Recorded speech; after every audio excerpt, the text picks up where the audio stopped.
final hour has arrived in Indianapolis, Indiana. It's college football season, and what a great one to kick off week 0 of the college football season. The Marian Knights out of the NAIA preseason number 23 are at home tonight, and they take on D2 city rival UIndy. The Greyhounds, high expectations this season, seeking their 4th consecutive trip to the Division II playoffs. It's the Greyhounds and the Knights here at St. Vincent Field. Good evening and welcome inside the booth. It's our pleasure to be with you for the next couple of hours here as we get ready for this matchup. I'm Scott McCauley along with former Marian Knight offensive lineman Zach Graves. Here we go. Football's back. It's August. Football's back, The baby. temperature has been cooling off. These teams, though, went through a really hot training camp. A lot of good position battles. And you're looking at playoff pedigree on one side for UIndy against a team looking for redemption, a Marian squad that missed the playoffs last year for the first time in 7 seasons. It's tough. I mean, you finish 8-2, you expect to make the playoffs, and they just missed a tie on their conference championship, and the head-to-head matchup went to those guys up north in Fort Wayne. And now you have to use that as fuel during the offseason. Prepare yourself. You're losing a lot of playmakers. A lot of guys graduated. You got 2 tackles on the ends that have been playing every game for 5 or 6 years. You got to replace them now. A lot of new faces, but some old faces too that want to come back ready to go after missing the playoffs last year. Oh, and look at this drone footage as you look inside the captain's circle. That's head referee David Green meeting with the captains for both of these squads. And this is a monumental matchup. That's what this series was called when it initially launched back in 2015. These two teams met here at Marian in 15, a very close, controversial game won by the Knights. And then Marian went to Key Stadium in 16, and it was a thumping, a resounding win. The series then died after that, and it has been resurrected thanks to the head coaches in Chris Keevers and Ted Karras, 2 men that are very familiar with each other. They recruit the same kids in the same backyard, and they understand what this game is all about. And the coin has been flipped. We are ready to go with some college football, and Zach and I want to introduce the 3rd member of our broadcast crew, someone that knows Coach Keevers and Coach Karras very well. Let's send it down to Greg Rakestall right as the team comes right out onto the field. Greg?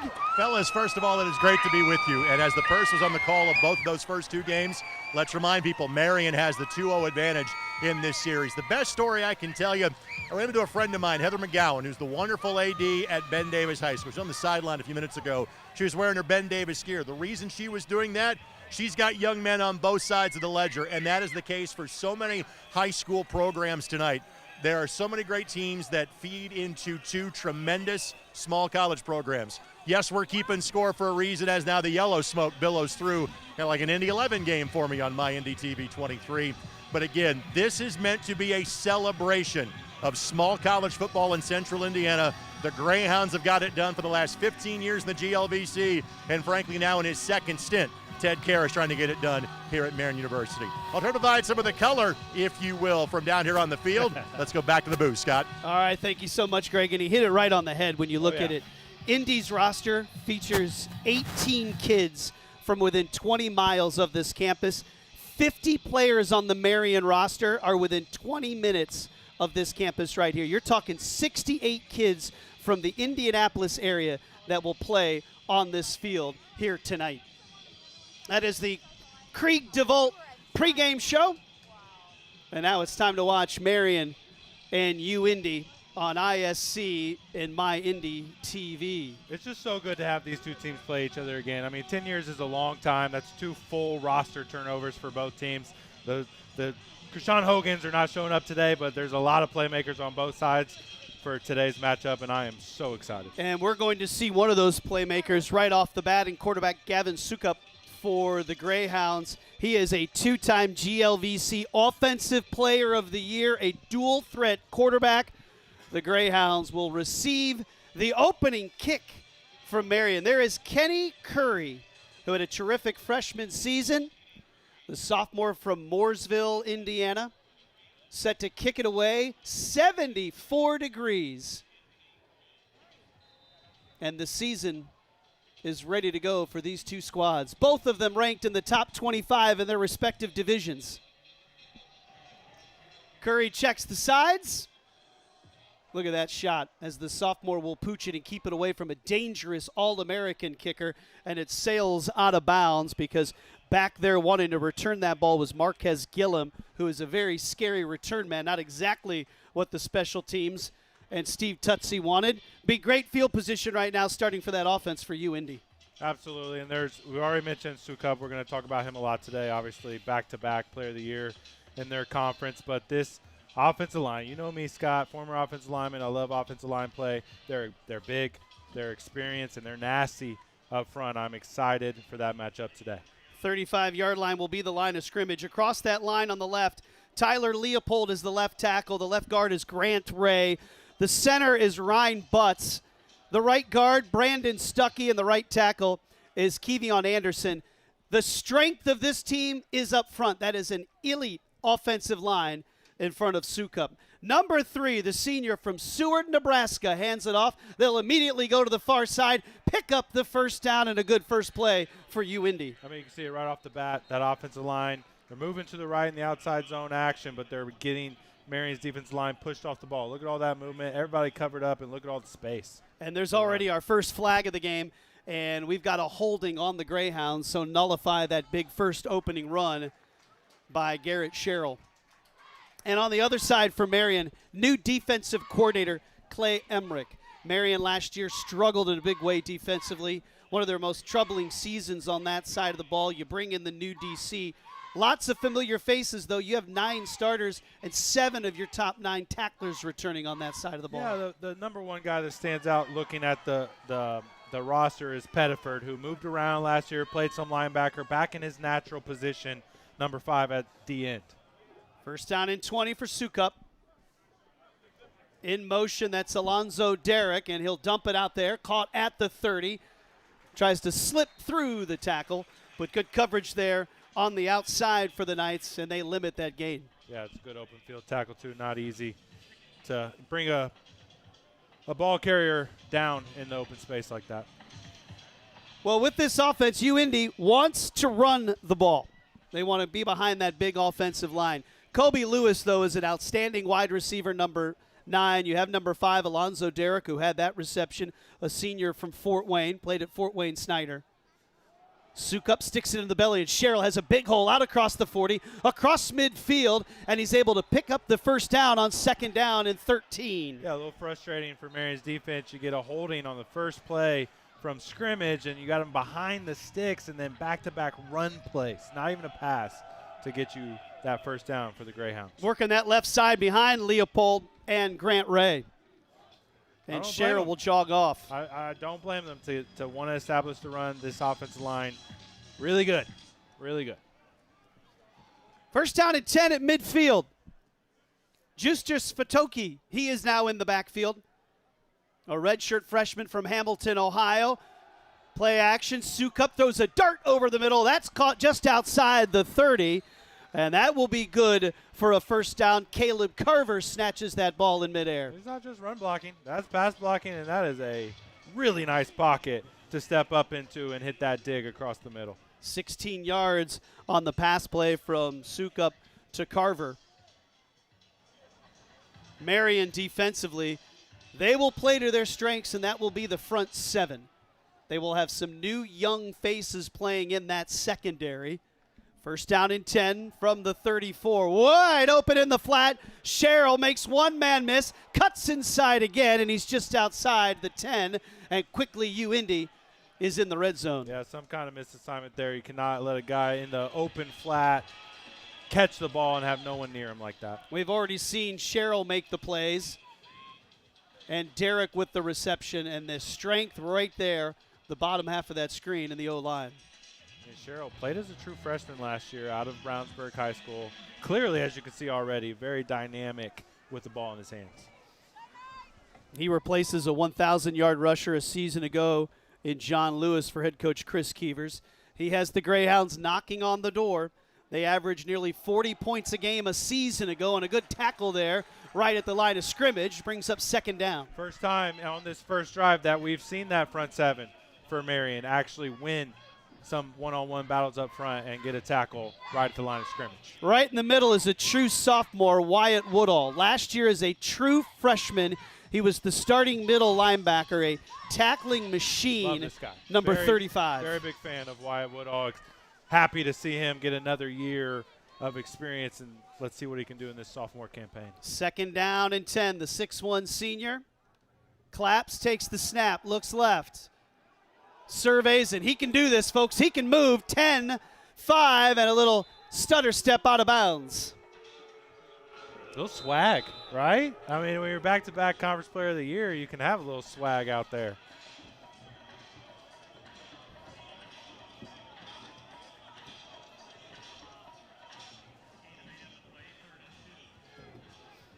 So Sukup brings up a 3rd down and 2.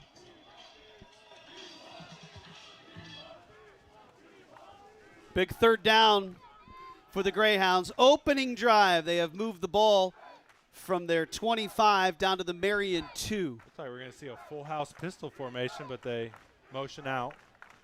Now they'll move Colton Wilkie in motion. They'll throw it out to him in the flat. He'll catch, and he will beat the outside defender. And it'll be a touchdown for the Greyhounds. That's really, really nice. Really, really nice design. To line up in full house out of pistol, you know, that close to the goal line, you're thinking it's a heavy. They're going to come forward, run some kind of run right in the middle, right? Motion them out, then bring, excuse me, bring them back over to the other side and throw wide open in the flat. That's multiple wide open flat players on that first drive, and they walk all the way down and score a touchdown. First career reception, and it results in a touchdown for Wilkie. But that was all scheme right there. That was really, really nice. Special teamer a year ago, now getting the opportunity, and he finds his way into the end zone in UIndy. An impressive opening march, and the kick is up, and it is good. They take the opening drive, and they go 75 yards for the touchdown. Marian now on the offense next. You're watching Marian football on ISC and MyIndy TV.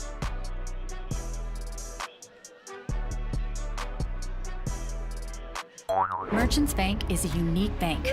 As rates move up and down, our rates are always at the top. Great. Let's go. Our team has a proven track record as one of the nation's top performing banks. Now, that's a top performer. What you see is what you get. A 4.60 APY Flex Index CD. It flexes, so you earn a great rate. Let's leapfrog him. Hop to it. Merchants Bank, where your money is safe, secure, and earning more. Hop on over. Get in the game with Marian University and UIndy debit cards. Support the Knights or Greyhounds with a debit card that shows your spirit. Knights and Greyhounds, stop by any of our branches for great rates and low fees. Open a checking or savings account or apply for a credit and debit card today. At IMCU, it's you that matters. Officially, 7 plays, 65 yards, 4 minutes and 23 seconds. And it's a touchdown pass from Gavin Sukup to Also, Colton Wilkie, the tight end. Impressive to start off with a negative play. First play from scrimmage of the season, and immediately bounce back, drive all the way down the field. Marian will need to make some adjustments with those flat defenders. Too many guys just really open on that drive. Seymour now to kick it away. Marian has Elijah Price and Charles Vaden back deep. Price is a freshman, a true freshman from Ben Davis, number 23, getting the opportunity. Vaden, a redshirt sophomore, his first action a season ago. Another local kid, he's from Lawrence Central.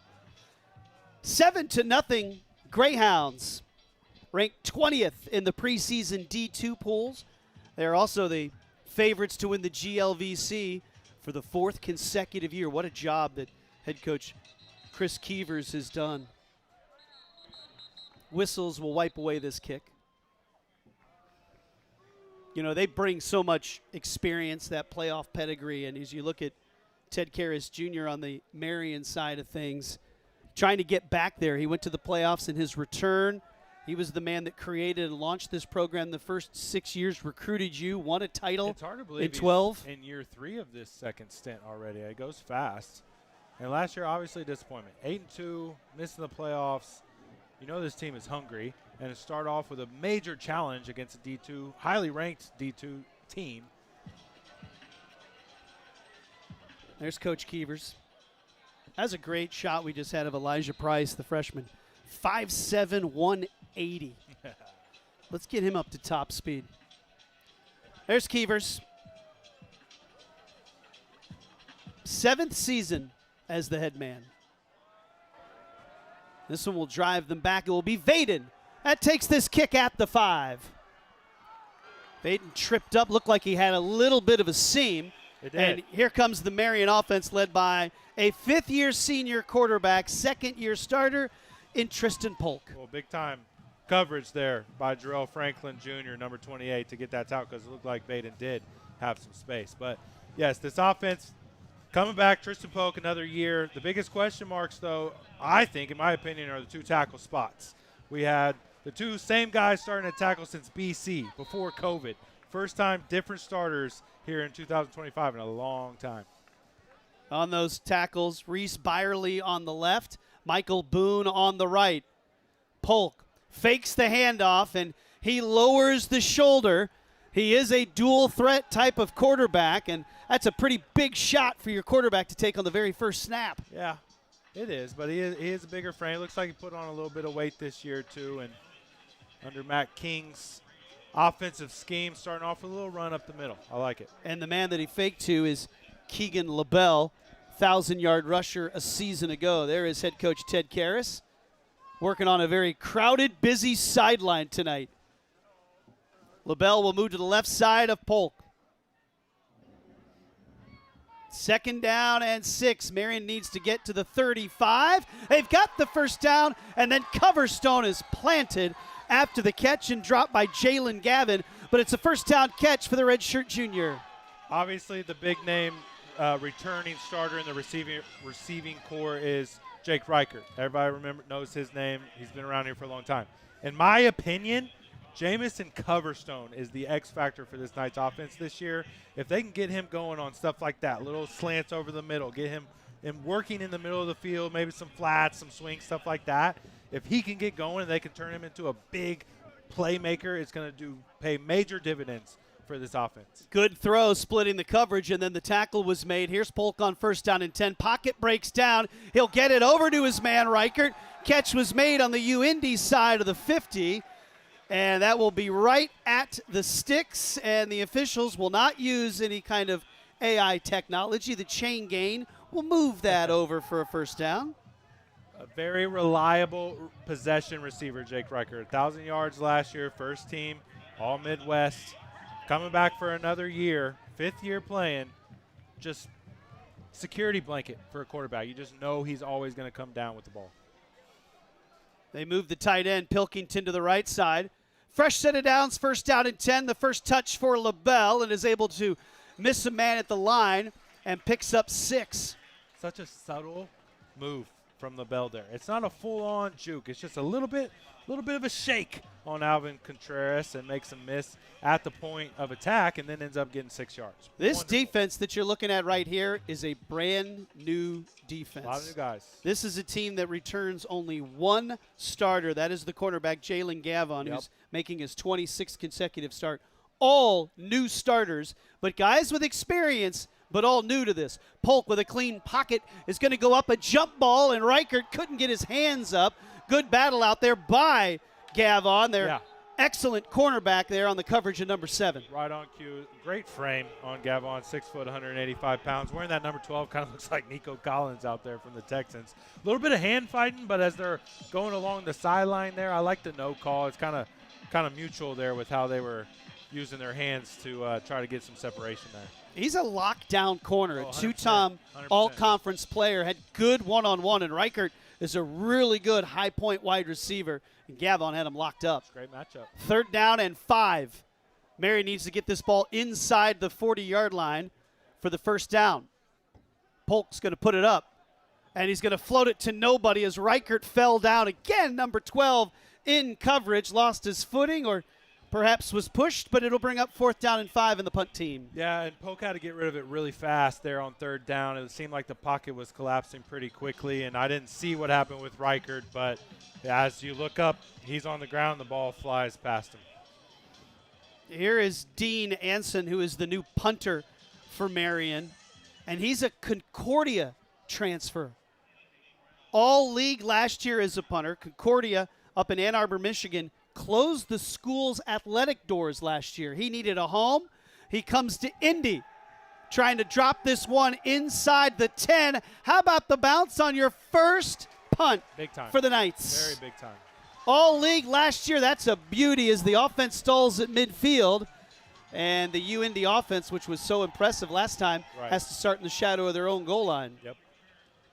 Excellent punt. Very positive sign for the Knights after the first drive goes 65 yards. They stall out around midfield, and to be able to pin UIndy deep like that is nice for the defense. Steve Tutsi right there. Excellent high school coach in his days at Warren Central, a state champion. He heads up the defensive backs. Little change defensively for Marian. They start number 16, L.J. Ward, a true freshman from Lutheran High School here in Indianapolis. So Tutsi says, let's put the true freshman out there, number 16. And UIndy went at him a couple of times when he was out there. So he got that first look. They want to change the clock. They want 7:30 on the clock instead of 7:37. First game of the season is so fascinating, too, because it's hard to prep. You think about UIndy, they lost all these guys. It's like, how do I even film study on some of these guys?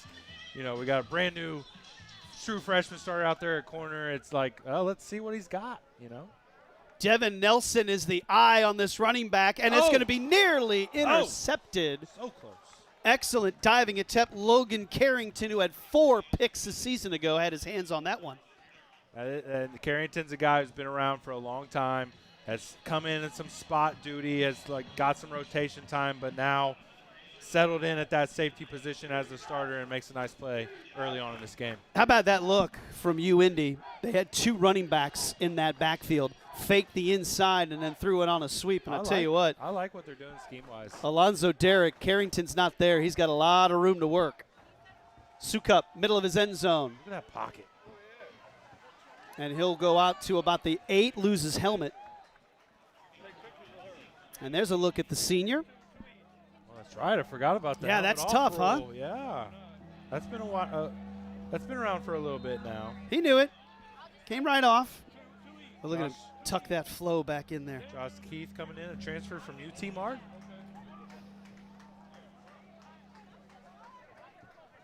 Able to pick up some, making it 2nd down and manageable, but you're right. You bring in Josh Keith, the redshirt freshman. Important 3rd down here for the nice defense. 3 and out will go a long way. That's Sherrill, the running back, moving around. 3rd down and 4. And Keith, he will try and pick it up with his legs. He dives right at the sticks. He got it. Wow. That's massive. A quick burst when he decided to move. That is massive.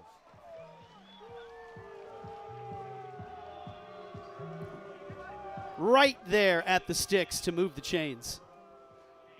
It's one play, 1st down, no problem. That's it. Be ready, right? Always be Be ready. Be ready. Lance Stevenson, born ready. That's how you gotta be. Approaching 6 minutes remaining in the first quarter. The Greyhounds 65 yards and 7 plays on their first drive. They lead 7-0. Sukup hands it off. Here's the explosive Sherrill, who had a good opening drive and a good shoestring tackle right there by the linebacker Woodall. Yeah, Woodall. A lot of tackles last year as a freshman in just 10 games. He's a playmaker. 67 tackles a season ago. Started all 10 games as a true frosh. It felt like more, and then I looked at it, saw 67. I had to back off a little bit. Remember, but then you just come in and say it. No, so well, cool. Remember the way that Mitch Huppert does stats. I know. Some schools, if you're in on a half, they give you the full tackle That's in true. some of the stats. That is true. It's tough to climb the tackle chart here the way Mitch keeps his stats. A lot of movement. They'll give it off to Sherrill. Shy of the 20. Another 3rd down opportunity here. Can't keep giving them 3rd down conversions, especially when they're backed up deep, and then it ends up turning into a long scoring drive. if you're the Knights, you really want to get them off the field here, obviously. There you see what they need when you look at the screen. They've got to get just shy of that 22-yard line. And what's so tough about this setup, too, is the way that Sukup can run. He can throw it, but you know that he can get you with his legs. Pocket collapsing. He's got some room to run. He'll sling it, and it's going to be tipped and nearly intercepted off the hands of Alonzo Derrick. And Yassine Folke almost had his hands on it. Well, it was a really interesting play because it did seem like Sukup could have ran it, held on to it, patted it a couple times, and then it seemed like he was going to 83 Wilkie, who was crossing, and then someone else got, I think it was Derrick who got his hands on it and then almost intercepted. So, just a quick, it just happened too quick, and it's good for the Knights, obviously. So Andrew Herron, a freshman, is on the punt. Vaden back deep. He stands at his own 40. So Marian gets the stop. UIndy has to punt it away. 4th down and 4, and we've got whistles before the punt.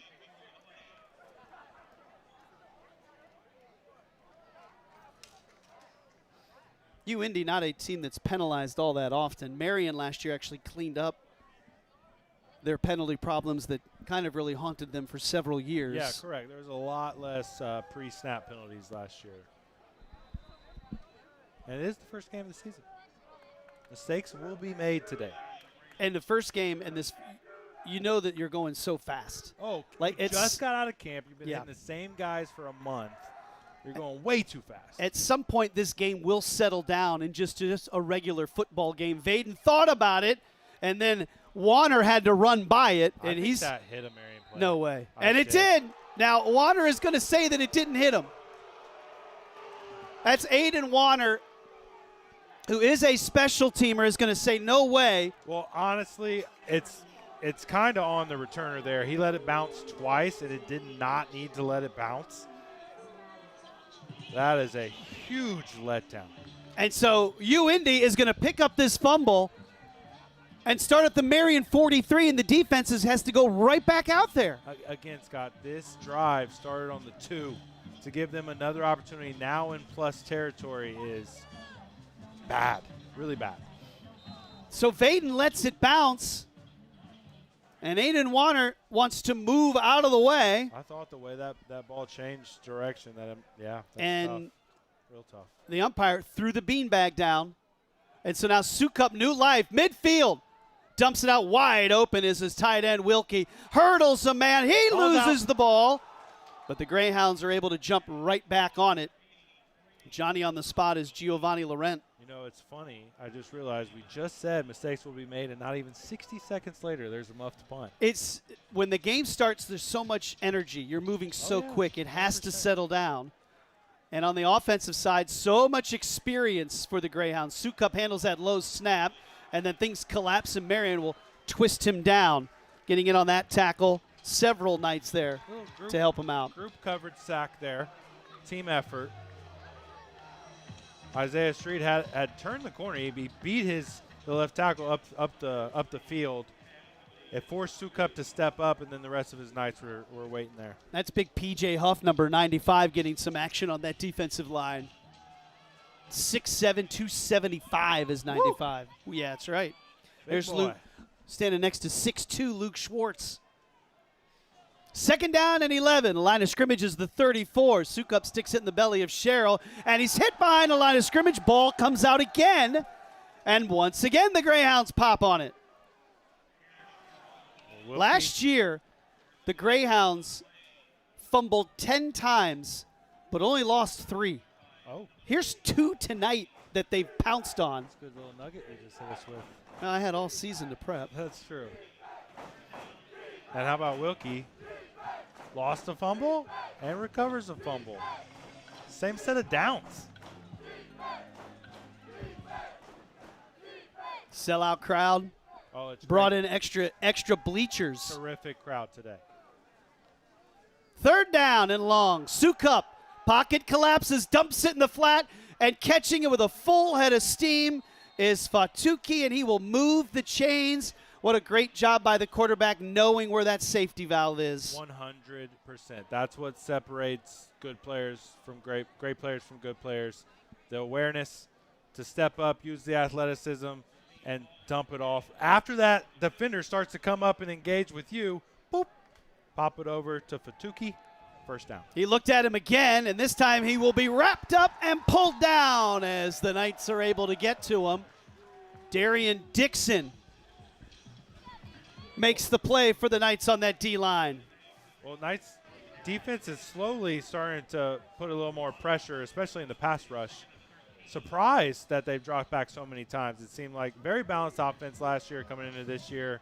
It seems like they're starting to get a little comfortable with dropping back so many times, and Marian's defensive line is very comfortable with that. They love to get after the quarterback. That'll be a sack for Dixon, a loss of 3. Second down, 13, and you hand it off. And Fatuki, who is playing in his first college game, a redshirt a season ago, tries to fight back to the line of scrimmage, give him 2.5 yards on that carry, and it's 3rd down and long. The problem is this extended drive now. It feels like UIndy has had the ball the entire first quarter. Defense cannot last long being on the field this much. Well, this essentially is the 12th play of this drive when you add together the drive prior to the punt and then extending after the fumble. And they got this ball with 7 minutes and 37 seconds on the clock. So they have dominated this first quarter. They lead by a score, facing a 3rd and long.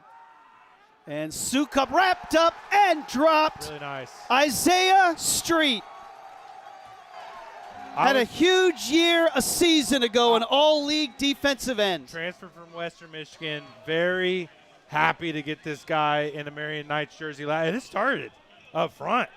That was a great move on the center.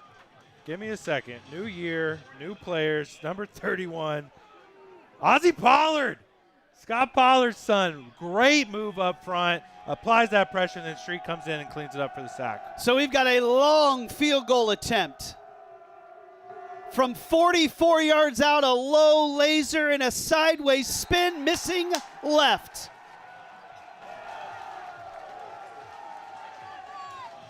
Marian avoids more. They force the long kick, and the miss by UIndy, and the Knights come back out onto the field. We'll take a quick timeout. You're watching college football on ISC and MyIndy TV. Steady, steady. I got this. I don't think that's right, Peyton. Being a heart surgeon is tough. I know, the whole cardiac team at Ascension St. Vincent is so skilled. They can do it all, even the most complex heart surgeries. How about we leave it to the professionals? I like that. Get expert care for hearts big and small at Ascension St. Vincent. That doesn't go there. We'll fix you, pal. At Indiana Members Credit Union, we're invested in more than just your finances. We're invested in your future, the future of your family, the well-being of the community you live in, and in those who dream big. Until those dreams become a reality, any bank can give you a loan or open an account. At IMCU, we care about more than just dollars and cents. We care about doing things that make sense. And investing in you makes good sense to us. And the Marian defense stands tall. The long field goal missed by UIndy. And with 18 seconds to go here in the first quarter, the Knights trailing by 7 will touch the ball for the second time here tonight. Riley Palmer is the man that heads in motion. And LaBelle carries it out to the 30-yard line. Your defensive line starting to get a little bit more pressure from Marian, and they made a big difference in that last series. And as we're going towards the end of the first quarter, you start to get more rotation, and you get to see some of these true freshmen come in here. And what a move on an experienced, very good player, Ryan Butts, true freshman from Carmel, Indiana. Scott Pollard's son comes and gets a big play right away. The first 15 minutes of the season is over, and it belongs to UIndy. They score first on their opening drive. Marian holds, and now we'll see if they can answer as they open up the second quarter. After one, here at Marian, it's the Greyhounds 7, the Knights nothing on ISC and MyIndy TV. When you have back or neck pain, you'll try anything for relief. Anything.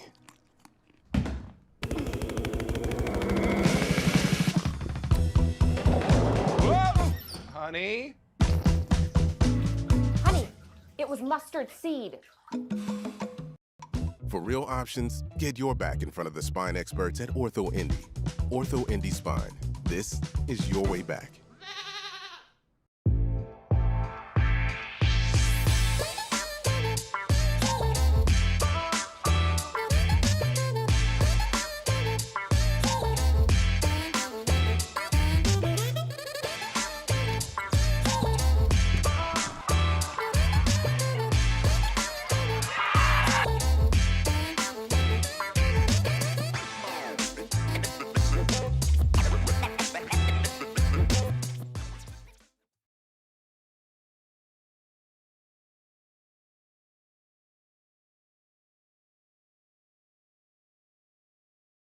On my Indy, including David, who's joining us from Masters Heating and Cooling. They've been well known in the Fort Wayne area, relatively new to Central Indiana.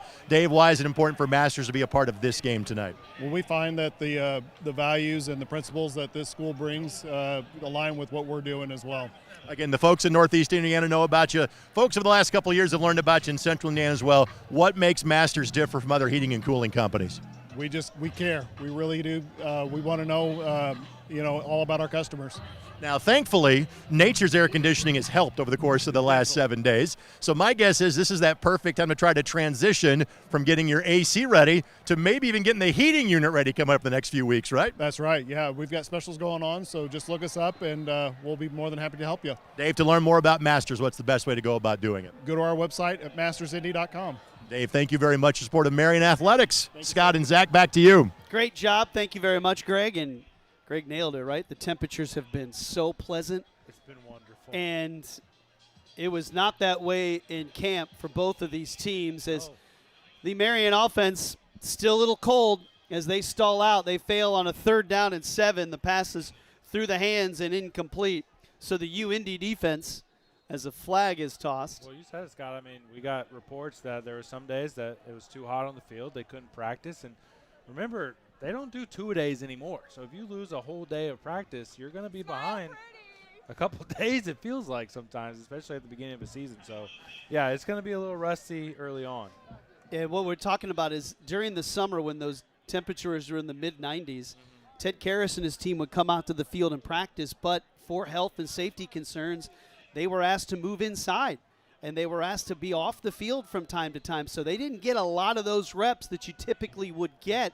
They did a couple of weekend scrimmages, and they had to move those really early in the morning to make sure you could get those in. Same thing that UIndy is dealing with, and it's not just at these two locations. It's something that the college football landscape is starting to incorporate where they actually take in your regional temperature and determine what are different thresholds in which you can practice with. Yeah. So, for example, Kaiser down in Florida, they can be hotter and they can still practice. Line of scrimmage at the 30, punting it away. Anthony Crowell is back deep. Little sidewinder. Crowell will let it bounce, and it will bounce by him. Looked like he thought about it for a minute, but after what happened to Marian on the last punt, he lets it go. And how about that ball roll all the way inside the 15-yard line?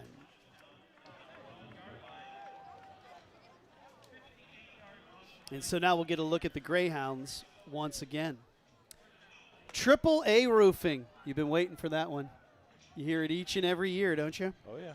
They're a very proud partner of Marian Athletics. Remember, when it rains, it pours. So trust the pros at AAA Roofing. That's who we call. Special thanks to AAA Roofing for their continued support of Marian Athletics. You know, Scott, you threw me off a little bit. You usually ask me if I'm excited if it's a food-related ad read. So I was like, whoa, did I miss something? Well, I wondered if you and G. Rake had anything on this game at Hoagies and Hops. Hell yeah. Sukup steps up, unleashes it down the field, and he overthrows Caleb Carver by a good 5 yards. He put everything he had into that throw. You can see it, the great look that we had at Sukup. He put it all on that throw, and he overshot him a little bit. Carver was behind the defense, but that football was well over his head, so an incomplete.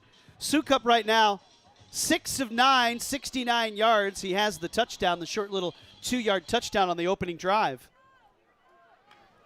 Line of scrimmage is the 12. Marian special teams has done a good job of backing up UIndy, but they've been able to stretch this ball down the field. Here's Sherrill, slips through a tackle, but he won't be able to get through the next wave of Knights players. Yeah, you mentioned it. Special teams definitely helping out a lot. Obviously, only 4.5 minutes of time of possession is a problem, but it is a positive sign for the Marian Knights that UIndy only has 7 points on the board. You've had a lot of mistakes, the muff punt, and to have them miss that field goal after a disastrous series of events is very positive for Marian. 3rd down and 10. Sukup sends 3 wide receivers to a left, 1 to his right.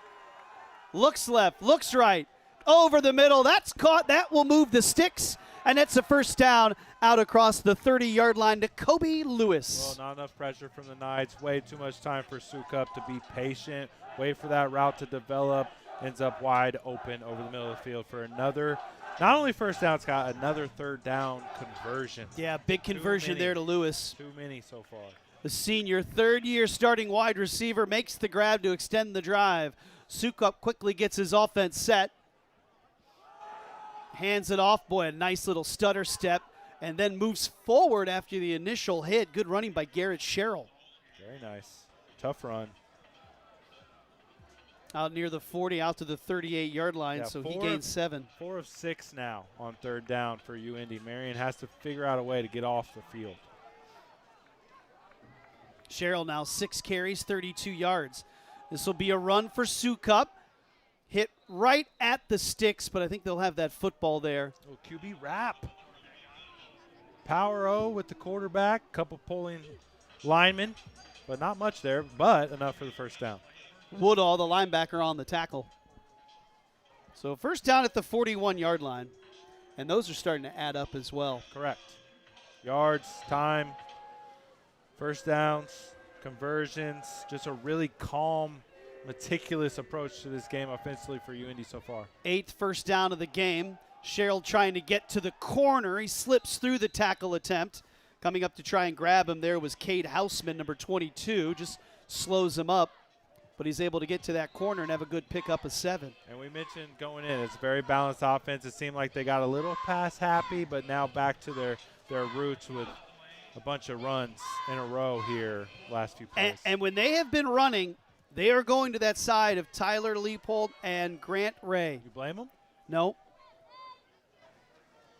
Started every game on that side last year for UIndy. Here they go, left side again. This time it's number 21, Fatuki, who makes the carry. He's brought down by the cornerback, Falke, having to come up and make the hit. A nice job to get that edge sealed as well by Aiden Brewer, the tight end, number 86. Another first down is the result.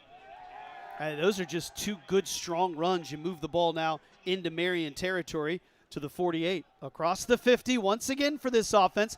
Sukup this time, little shoulder fake. He's going deep. He's got a man out there, and it's going to be caught inside the 5-yard line. Derek hauls it in. Well, too much space. I mean, he just got so open there, Derek did. I mean, just really nice ball. And then Carrington almost got there, but not close enough. Went to a little bit of that shoulder fake and on that dig, and that might have been enough to get Sumerian Ford to bite. Yes, sir. Got behind the cornerback, and look at that. Now you've got 1st and goal at the 5-yard line. But the placement from Sukup between the corner and the safety, that is a beautiful ball. Marian's defense now, they'll put 5 down the line. Woodall will stand up. They had a big man in motion, clears out Woodall, and Sukup's able to clear it inside the 4. Wow. What a play to have Jacob Newland, number 68, come moving along that line in motion, and he delivers the hit to the end. Yeah, they do a lot of fun stuff with motioning. We've seen already early on in this first half. Just, it makes defenses hesitate or move last second or lose gap responsibility. I've always been a big fan of utilizing the motion pre-snap. There's Sukup, back-to-back GLVC Offensive Player of the Year. The UIndy quarterback looking for his 2nd touchdown here tonight. They lead by 7. Sukup will put it into the air. It's going to be caught diving. He'll be down shy of the goal line. So Laurent tried to hurdle in there, but he'll fall just shy of the edge. Well, it's a different player, but same concept, thrown into the flat off the fake to the running back this time. Last time was a touchdown to Wilkie. This time comes up a little short for Laurent. It was Wilkie, right? Third down. Yeah, Wilkie caught the first one. Yep, that's right. 3rd and 1. Tight end goes under center, and they'll push Wilkie in. And he's breaking that plane. Is he? Late flag. A late flag. Have you seen a signal? I didn't think he got in, Scott. You were pretty confident. I didn't know. It looked like from my angle they pushed him in. Now they've got the spot in the exact same spot. Yeah, it did not look This will like he be got 4th down and goal, but what's the penalty? Here's a look at this. That. Oh, that's fun. Drone shot. Now he Clearly never crossed. Short, not even close. And then a second and third effort. Well, it's weird because our angles are the same, but you said your angle. Okay, that's cool. Maybe I'm just more optimistic. Well, you are older, so maybe the vision isn't there. The score sheet is larger than last year. It is. It is. That is going to be an automatic first down. Ugh. I mean, you get them on 4th and goal. Yeah, that's a bummer. And there's been a few of these instances that have just, the muff punt and a couple untimely penalties. And they'll do it again. They'll try it again. Oh, he's short. And I don't think he did it again. Now, it depends if they give that effort. And know that you see that they're going to get him down again. Very positive sign for the Knights defense to have a couple goal line stops like that. And that penalty was an unsportsmanlike taunting penalty on Marian that gives this fresh set. And we talked about how good and experienced this offensive line is. A little bit of switch, have Butts move into center, but you would think they would win this battle. So it would be a big, big win for Knights defense to stop the Greyhounds here. 2nd down and goal. Back to shotgun now. Look at that camera angle. And now we'll move into the end zone, and the first career touchdown for Justers Fatuki. The redshirt freshman finds his way working that left side of the line once again, and the Greyhounds have their 2nd touchdown of the night. Well, there's a lot going on with formations and under center and all that. We didn't talk enough about the unsportsmanlike, but that is really unexcusable at a time like this.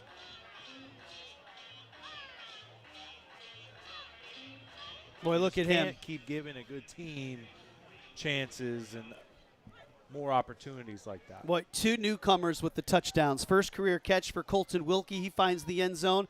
There's a low line drive kick that manages to go over the crossbar, and then you get the first career touchdown from the running back, Justers Fatuki. So an experienced team with newcomers finding the end zone. The Greyhounds lead at Marian 14-0. You're watching Knights football on ISC and MyIndy TV.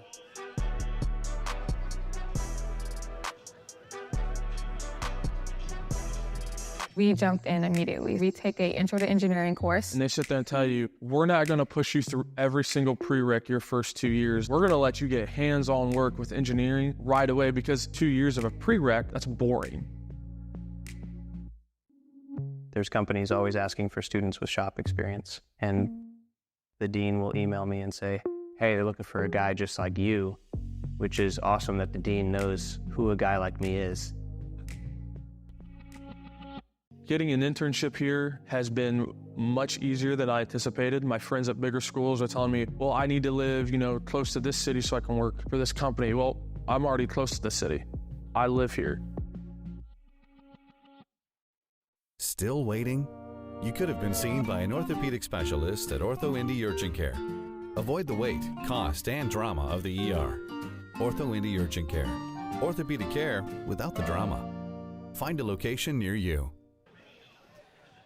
UIndy, preseason number 20 in the D2 coaches poll. Division2football.com had them ranked 15th. 3 consecutive trips to the postseason. 3-time GLVC champs, looking for their 4th straight conference title. And a good start. They were looking for a game in the offseason. Didn't want to have the bye. They wanted to play in week 0.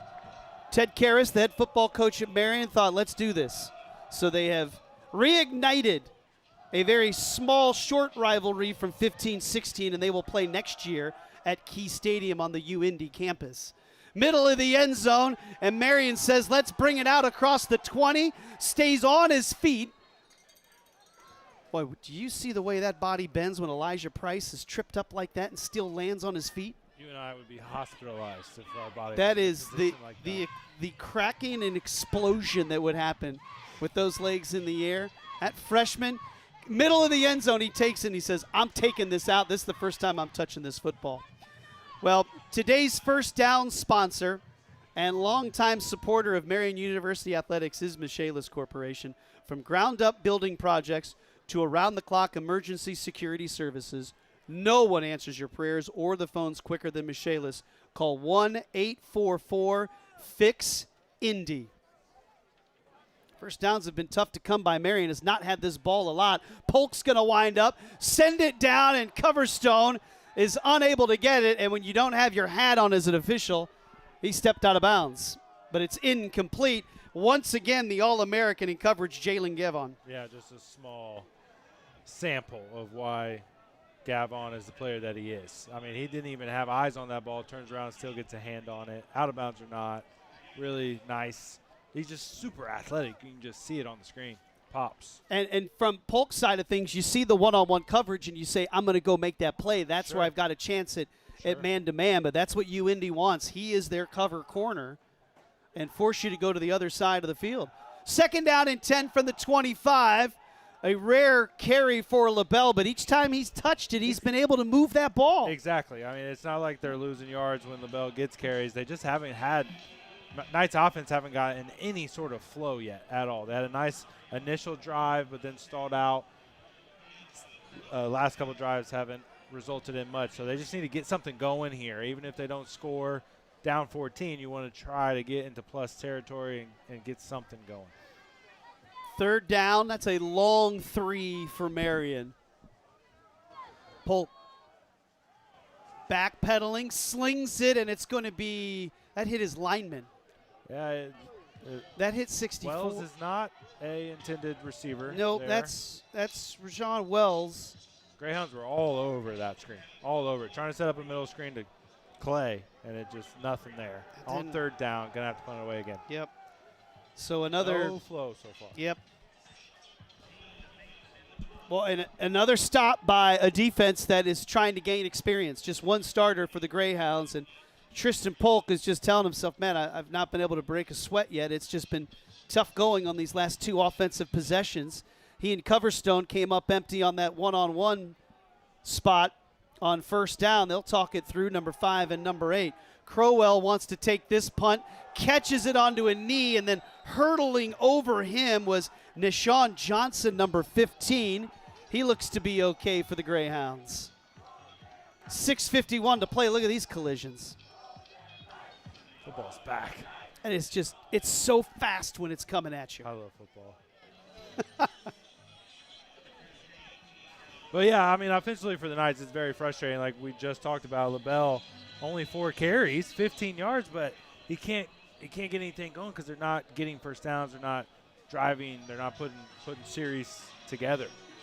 This will be the 34th offensive play of the game for UIndy. Marian has run 12. Right. Now, the big flip in this game was the fumbled punt that allowed a drive to continue, but that ended up with no points for UIndy. Sukup, he's going to wind up, throws a bullet right over the middle, and another catch by his tight end, Wilkie, and that one moves the ball into Knights territory. Well, another super clean pocket. Sukup steps up, finds a guy, but Wilkie, what a player so far that I've been very impressed with him. I mean, he caught a touchdown earlier in the game. Another nice catch there.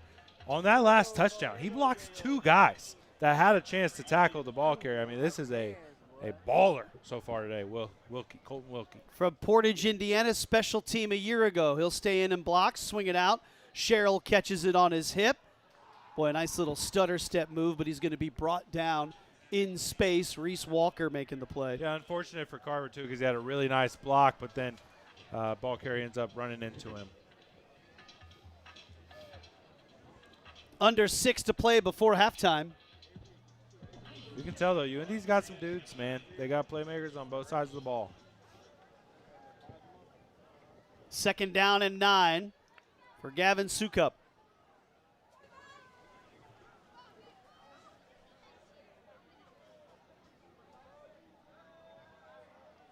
Behind a very experienced offensive line. Oh! 2 pops there. That's a quick shot out in the flat to Marquez Gillum. Street had a nice shot on Yep. Sukup. Look, come right Unblocked, through. yeah. Boom. Nice. Good hit. That's by the freshman L.J. Ward. Ward, okay, thank you.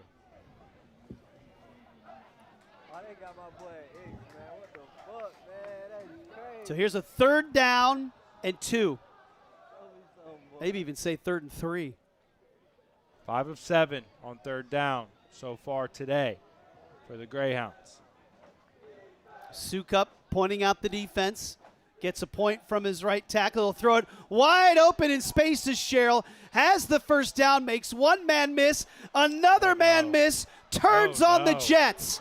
Sherrill's inside the 20. Oh, my. What a move. What athleticism. What an incredible play. That is all on number 7, Garrett Sherrill. He's been fun today. I mean, this is a 3rd down and 2. I mean, look at that. There's not a blue jersey in that frame, okay? They're on the other side of the field. Missed tackles. Way too many opportunities to bring this guy down. Why are you trying to punch out the ball? Tackle him. Now he just got an extra 30 yards or set up goal to go. No, why are you punching out the ball? Tackle the ball carrier. And Caleb Carver is down there blocking as well, trying to get him in there. It is 1st down and goal at the 4. You're right. Shoulder tackles and they're just waving at him in space. Bad. 1st down and goal. Sukup. All day. Sukup sees a man in the corner of the end zone, and it's a Greyhounds touchdown. And they're looking to go up 21-0 here at Marian. They're doing whatever they want, really. I mean, it's just a lot of rhythm, just right down the field. I mean, open guys in the flats, open guys over the middle. I mean, Sukup taking his time back there. No pressure. It's just looking way too easy. And a lot of it has to do with the fact that Marian has been out there the entire first half. Marian's offense is really letting the defense down. Yeah, this has been an outstanding offensive effort right now by UIndy as that field goal, that extra point kick is up and good. 21-0. Greyhounds are leading here at Marian. You're watching Knights football tonight on ISC and My Indy TV. Meet Zach. Day and night, rain or shine, even just out for a spin, Zach gets around. But we know Zach, and at Indiana Members Credit Union, we know he's been saving up to trade up. IMCU is here to help Zach and you drive your dream. Now get financing as low as 5.74% APR on a new or used vehicle. Today, it's all about Zach. Tomorrow, it's all about you. Because at IMCU, it's you that matters. Caitlin, I'm here to show you all the best places in Indy, like the Peyton Manning Children's Hospital ER. Great place to go for a fever, am I right? Or a common cold. Get it? Like a common cold? Tough crowd. Can I have an autograph? Of course. Caitlin, it kind of seems like you already know your way around. A little, but my name's not on the hospital yet. Peyton Manning Children's Hospital, a new and expanded ER to serve more of Indiana's kids. Colt, like cold. That's the joke, right? 21-0 Greyhounds. And their all-conference and all-American candidate quarterback, Gavin Sukup, 14 of 17, 206 yards, and a pair of touchdowns here in this opening half of the season. 267 yards of total offense for the visitors, whose campus is about 8 miles away from here. Just 41 yards of offense for the Knights. That's a nice line. 14 of 17, 206, and 2. Oof. Here comes the freshman. He'll bring it out across the 20. Out to the 21. Okay, now, big spot for the Knights. Sure. You're going to get the kick to open up the second half. Yep. 3:41 to go. Put everything behind you. See what you can put together. There's offensive coordinator Matt King. Second season as the OC. Getting in that huddle into that team. And let's see what they can do. I mean, 2 first downs, that's where you start. Just get something going here. Try and get even into field goal range. Get some points on the board. That's Reichert. Get him out in space, out across the 30-yard line. Something there. Good blocking out there on that jailbreak as well. Give him 8.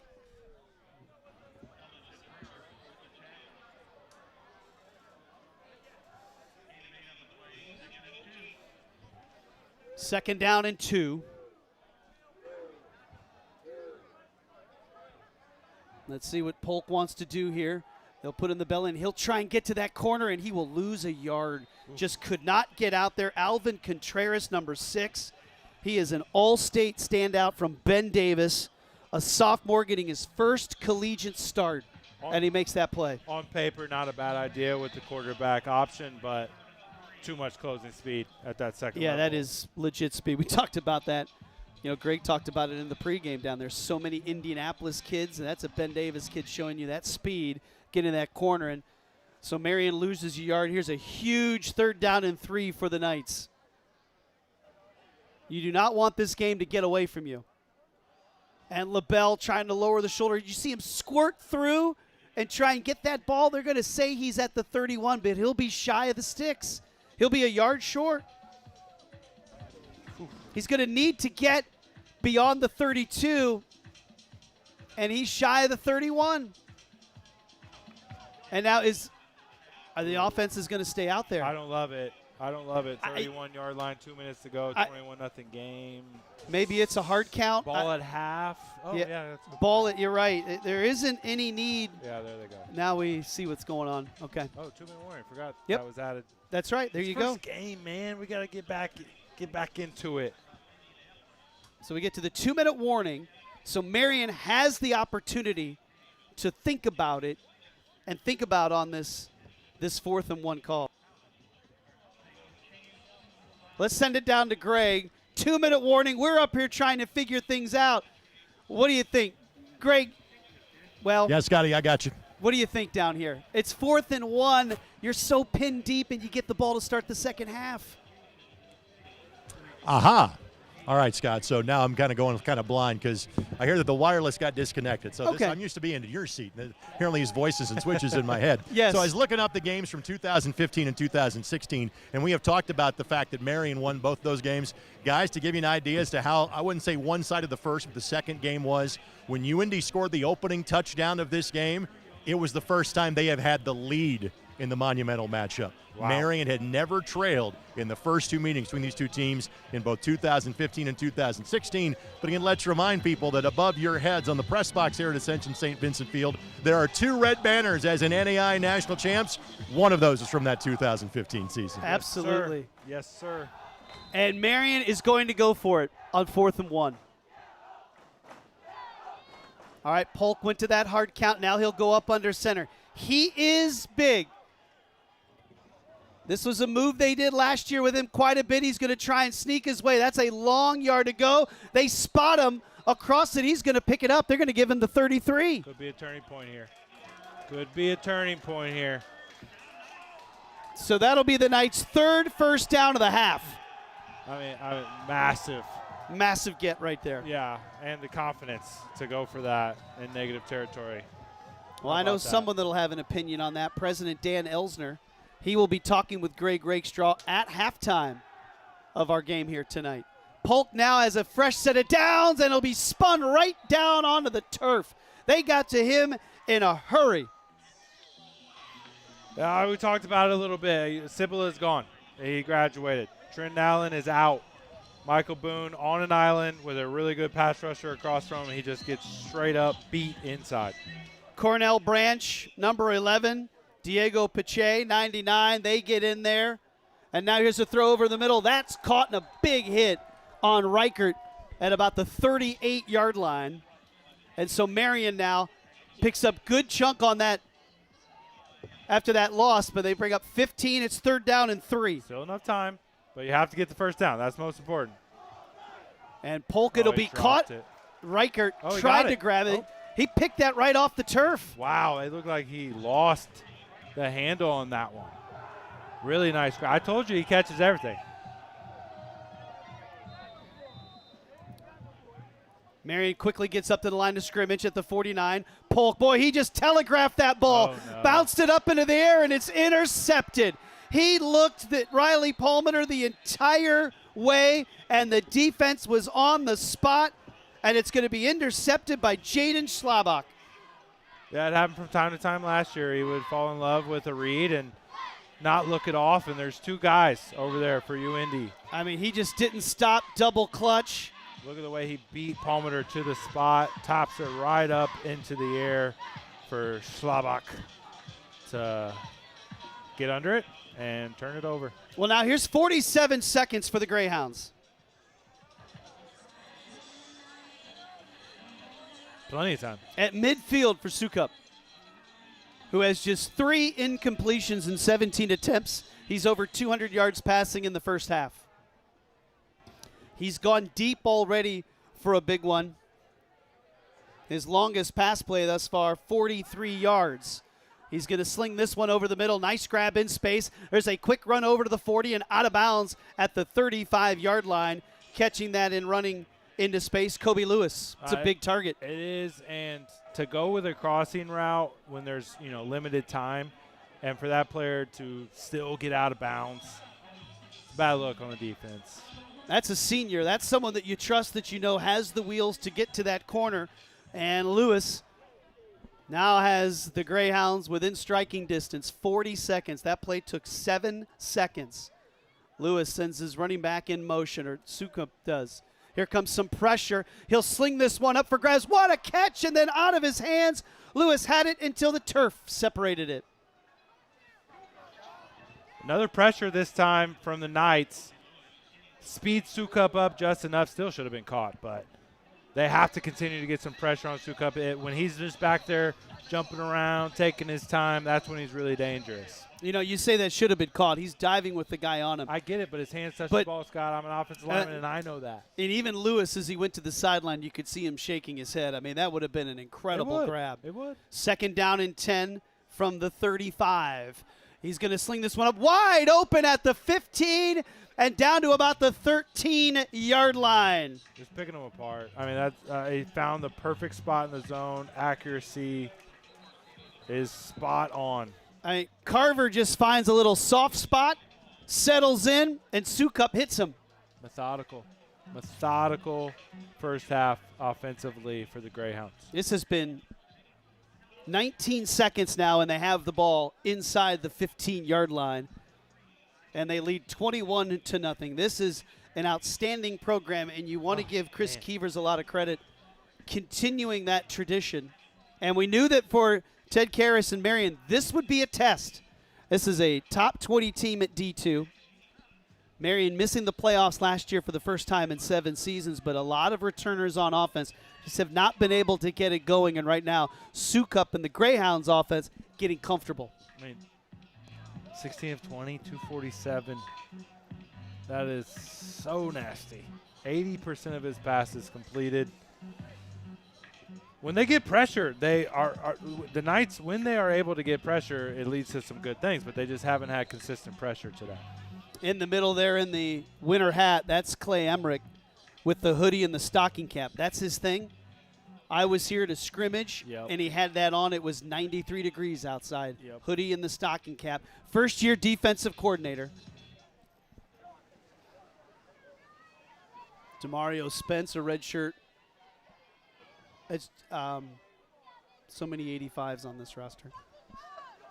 Sukup, first down and 10, floats it up. He's got a man in the corner, and it's going to be the 2nd touchdown reception for Marquez Gillum here tonight. Such a filthy pass. Oh, man, look at this placement here. Great move off the – I was looking at the wrong guy. I mean, look at that ball. Woo. Nasty. Drops it right over McAllister. 260, 3 touchdowns, 81% completion percentage. And this big crowd right here on the west side is silent. 24 seconds, 54 yards after the INT. They go down and score, and the extra point is through, and the Greyhounds lead 28-0 seconds before halftime. It's been impressive work right now by Gavin Sukup. And so many weapons when you look right now at the receivers. Yeah. 8 different receivers now with receptions from Sukup. That seems good. You've got 3 with 3 catches. Marquez Gillum has 3 catches and 2 touchdowns. Yeah, he is spreading the football around right now. Well, the most disappointing play so far today, 28 points. But the 3rd and 2 for Garrett to come cross-field and the bad tackling, those are the things that you really can't have. Like, if a guy just drops a couple dimes like Sukup just did on that drive, that's not so bad.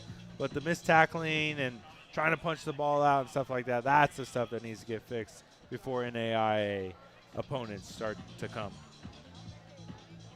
UIndy had the football for a little more than 21 out of the 30 minutes in the first half. Too many. It's too many.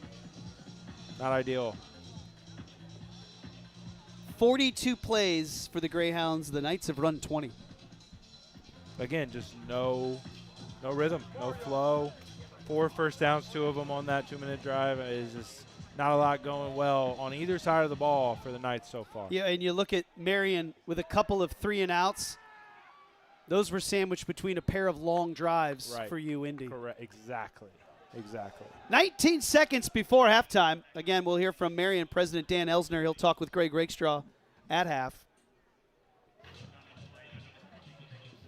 And Marian will get the kick to begin the 3rd quarter. 37-yard line is where the Knights take over, but just 19 seconds.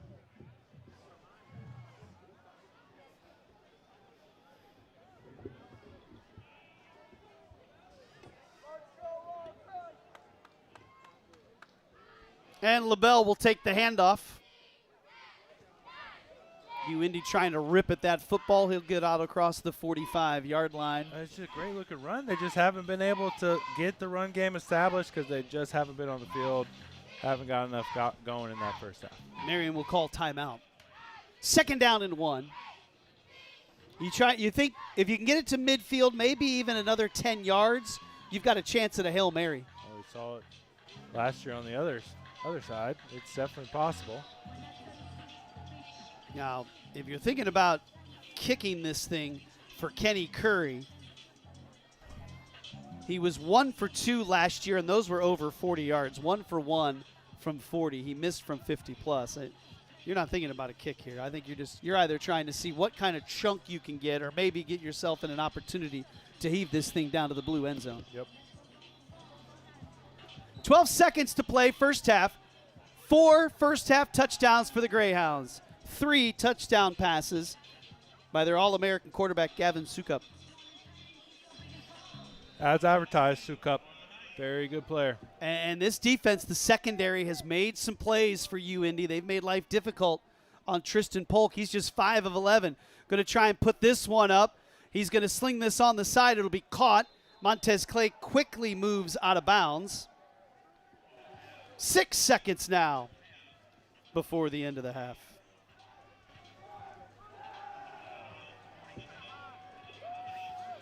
So you get the first down brought to you by Michaelis. Going to be close with 6 seconds.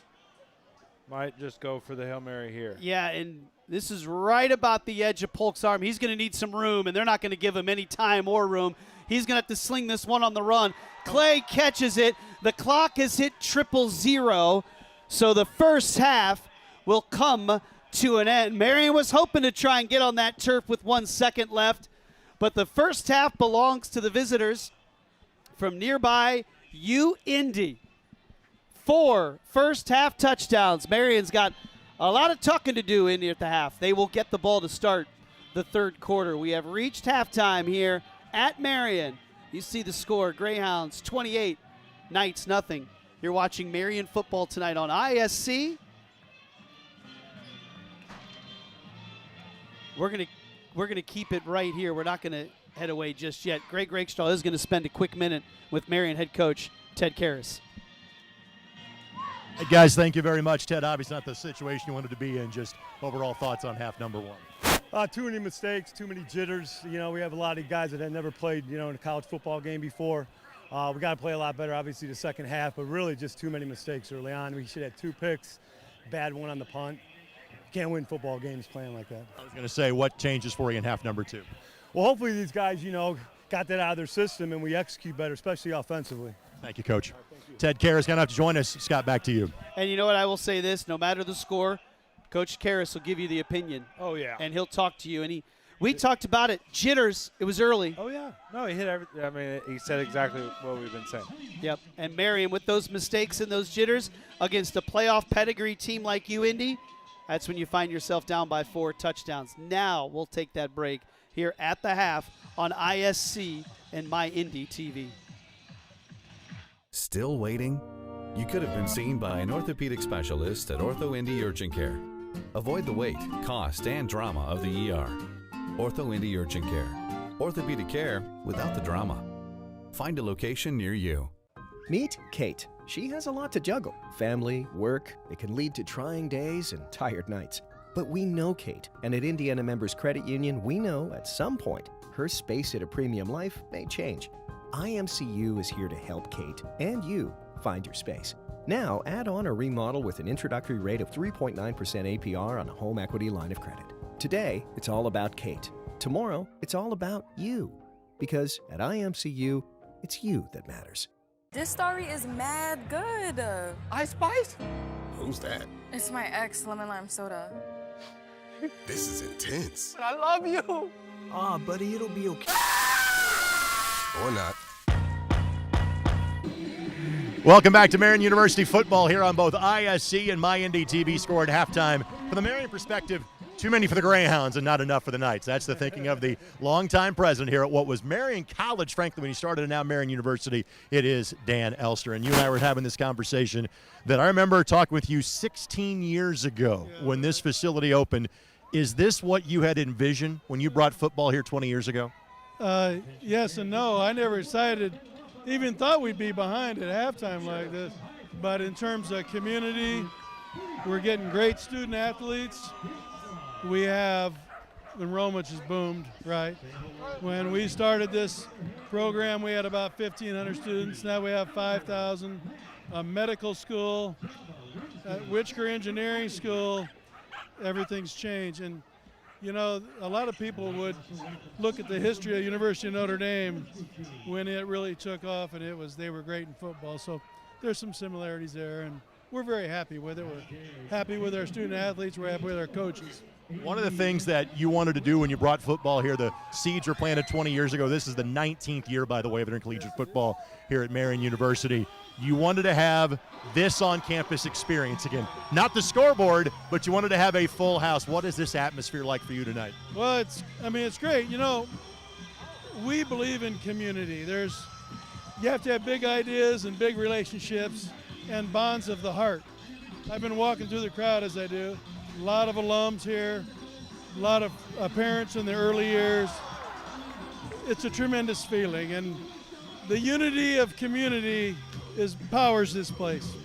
One of the things that often happens when you add football is other programs athletically can suffer. That is not the case at Marian. Let me give you an example. At the end of the spring semester, all but 2 of the athletic programs here were ranked in the top 25 nationally.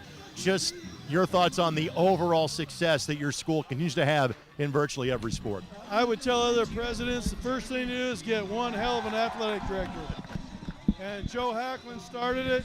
Steve Downing is as good an athletic director as there in America. And I'm not just hyperbole. If you look at the consistent winning, the way our student athletes behave, the way they graduate, the way they comport themselves on campus, represent us, there's nothing like it. So it's always leadership. We're in a great city. We're just awesome. Last week, we started rugby.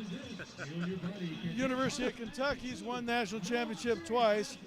Last Saturday, we beat them 29-28. I mean, we're good in everything. I heard some English accents where guys were too big to be soccer players. Now I know they were rugby guys. I saw volleyball last night. Literally. Aussies. Okay, got it. We've got the medical school kind of behind the tree line, literally the College of St. Joseph behind the other tree line.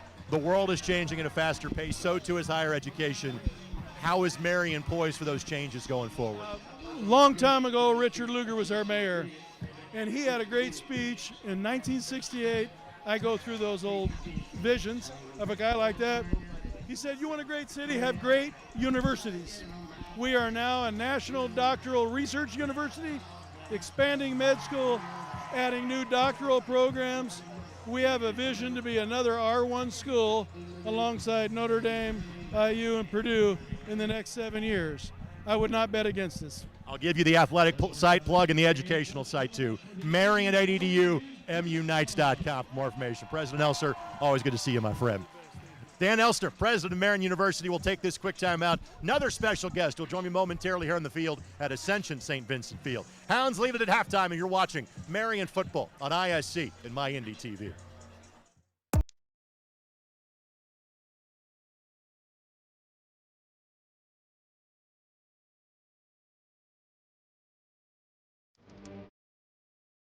To see the success that we've had around here has been very, very rewarding for me. My name is Steve Downing. I'm athletic director. We've been able to build buildings. We've been able to put up video boards. We've been able to build locker rooms, dining halls here. And I think a lot of that speaks to the M Club itself. You know, people are really excited about what we're doing here. We haven't had to sacrifice anything for our athletes, okay, in terms of clothing them, feeding them, or traveling them to events. And we've done it in a first-class way, and I'm really excited about what that means for the M Club itself.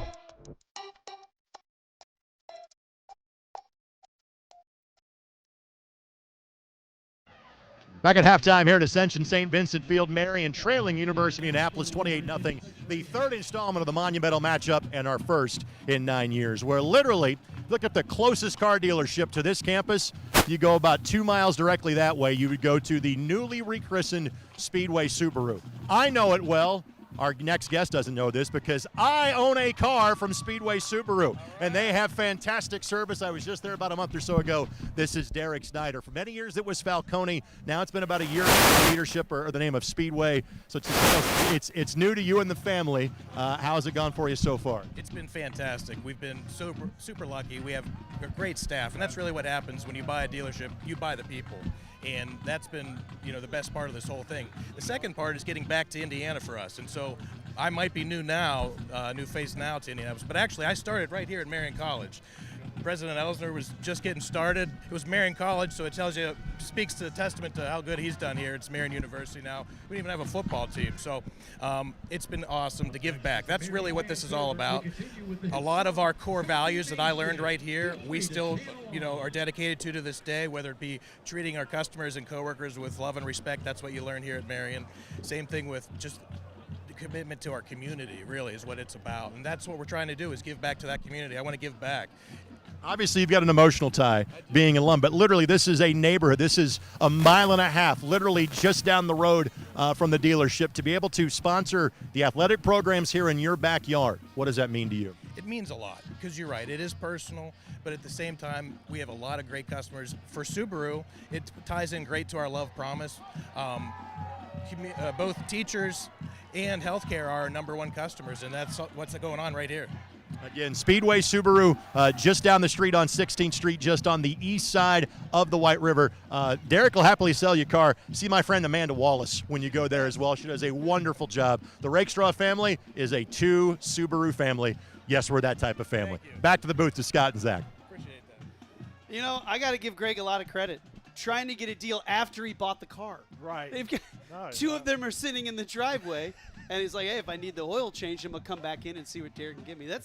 That's really good stuff, and some good enlightening stuff as well from President Dan Elsner, who just athletics is just so critical and all a part of the growth. I mean, this drone footage that we have here today with Jordan Shue and his crew from ISC, they can show you that parking lot there to your top right there. That was not there a couple of years ago. That needed to be added. Whoa. And then there's That the was city good. out in the distance. I Gosh, mean, that this looks is good. this is just that thing right there. That's the whole medical school over there. Yeah, that didn't exist either. that thing that he pointed at that you couldn't see. Right, I is realized that it there on the after. left Yeah, side. thank you, Like thank you. all of this. This campus is completely first- different when you were here. First game still. You still have some of the jitters and the mistakes. yeah. Right? Declan, get out of the picture. It's my son, Declan. Yeah. We're having fun though. We Well, are having fun. All right. Marian, you're down 28-0, right? Yeah. You've got to make some adjustments. Matt King and this offensive coordinator and this offensive side, they've got to find a way to be able to extend things and keep something alive. Just Get a 3 drive. first downs. Just get a drive going, really. I mean, the first drive of the game, which is scripted, they had something going, ended up stalling out, but they just haven't got anything going, Scott. I'd like to see more LaBelle, but you can't when you're down 28-0 and you can't even get a couple first downs strung together. You know, and you look at when you got Mason Cook starting at right guard, you've got Michael Boone getting this opportunity at right tackle, Reese Byerly getting his first career start at left tackle. That's not easy when you're going up against a defensive line that, although they don't have starting experience, they've got some athleticism and some size, and you can see as that first half went on, the Marian defensive line had some action early in the first quarter. That fell off a bit in the second quarter, and it was the opposite for UIndy. They picked it up a little bit more as the game started to go along. Well, there's an easy explanation for that. They're a lot more fresh than the Marian defense. They've just been out on the field way too long. And so Marian trails 28-0. But you look at what's happening here statistically right now. The big difference maker is the quarterback for UIndy, and that's what you expected when Gavin Sukup would be coming into this game. He's a 2-time GLVC Offensive Player of the Year. He's an All-American candidate at the Division II level. He is a tremendous player. He's won a JUCO championship. He comes as advertised, 17 of 21, 260 yards and 3 touchdowns. I mean, disgusting line. And you know, it's interesting from the quarterback position, he controlled the game. When he was back there in the pocket, he wasn't just running just to create. He really controlled things back in that pocket and was able to get some time and able to hit his wide receivers. And then he was able to use his legs from time to time. Really impressive from a guy that's 19-4 as a starter. Yeah, he just looks super comfortable back there. You can tell when a guy is that good and he's, in his 4th or 5th year or whatever, just takes it to that next level. And you can really see him take it to the next level here to start this 2025 campaign. Was his message to the team as simple as what he told Greg coming out of halftime? Clean up the mistakes and get rid of the jitters. Is there anything more? You've been in that locker room. Coach Karras will never sugarcoat anything, and he will never make anything more complicated than it needs to be. And there's LaBelle, number 27, coming out of that tunnel, a 2-time all-league running back, 1,000 yards a season ago, but the offense unable to get it going. Marian running just 23 offensive plays. UIndy on the other side, they were able to run 42 plays for 321 yards. We'll take this break on our halftime. When we come back, Zach and I will tell you more and get you ready for the second half here at Marian University. You're watching Marian football on ISC and MyIndy TV. Hey, grab me one too.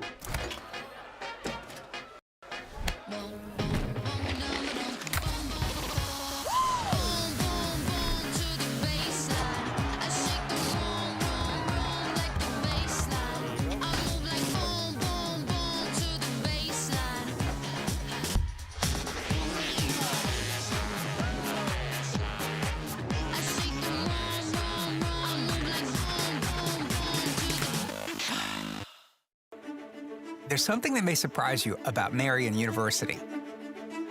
It's not our Catholic faith or our Franciscan values. It's not our 5,000 students or our diversity. It's not Marian's championship athletics or our Indianapolis location. It's that Marian is home to Indiana's only college of osteopathic medicine. Marian, Indy's Catholic University.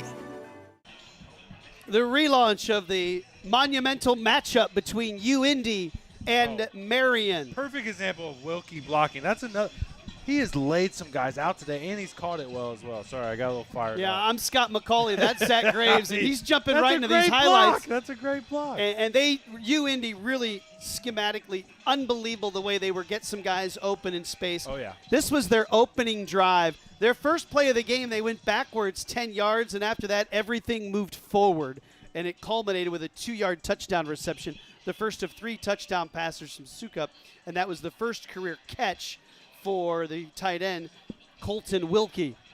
What a move by the true freshman, Pollard, on that one, too, for the pressure. The 1 sack of the game for Marian, and then right back, UIndy comes down the field. Time after time. Look at all that time. It's too much time. The difference there, perfect difference there. Get some pressure on him, you'll win. Don't get any pressure on him, he'll do whatever he wants back there. Yeah, and that Sukup touchdown, that was the first of 2 that he threw to number 1, Marquez Gillum. The big one was Marian had the ball at midfield with about 47 seconds to play in the first half, and Tristan Polk threw an interception, stared down his target. It was batted into the air, picked off. 24 seconds later, UIndy had their 4th touchdown, and that really quieted things down in a disappointing end to the first half. But you see right there, 85 yards passing, 22 yards on the ground. The 2 turnovers for Marian, one was the interception. The other one was on a punt that was bounced. Charles Vaden backed away, but it caught a Marian Knight who was down there blocking, grazed the uniform. That was the second turnover there. Marian gets the ball to start this second half. They've just got to find some momentum and get into that red zone, find a way to drive this ball down the field. Well, you just said it, too. Like, there's a couple examples of points where it kind of got away from them or opportunities were missed. A couple, Coach Karras hit on it at halftime. 2 interceptions they should have had as well. Yep. So just, I mean, when you're playing a really good team, and Marian has historically been that team where if the other team makes mistakes, they'll take advantage of it and run away with the game. They're now in a position where they're playing a superior opponent, and they have to capitalize on every opportunity that they get. So we'll see what Marian can do here to come out at the second half. And, I think when Coach Karras talks about some of the jitters from the youngsters, that's going to be on the offensive line. Sure. And it's going to be in that secondary. Although there are guys that had some action last year, like you've seen Fulke. You're seeing a true freshman get action like L.J. Ward, who was playing out there, a true freshman. But on the offensive side, the skill players, they were all a part of this team last year. And you got Coverstone involved very early on. His only catch was on that opening drive. Really trying to find Reichert with several trying to targets and things of that nature. But just not really getting anything going on. And it's been a lot of that up front as that offensive line tries to gel and will learn how to grow throughout the season. But I've said it too many times, but just putting a drive together will help them get that confidence, that rhythm, and then you go on from there. But they just have not been able to get anything going, really.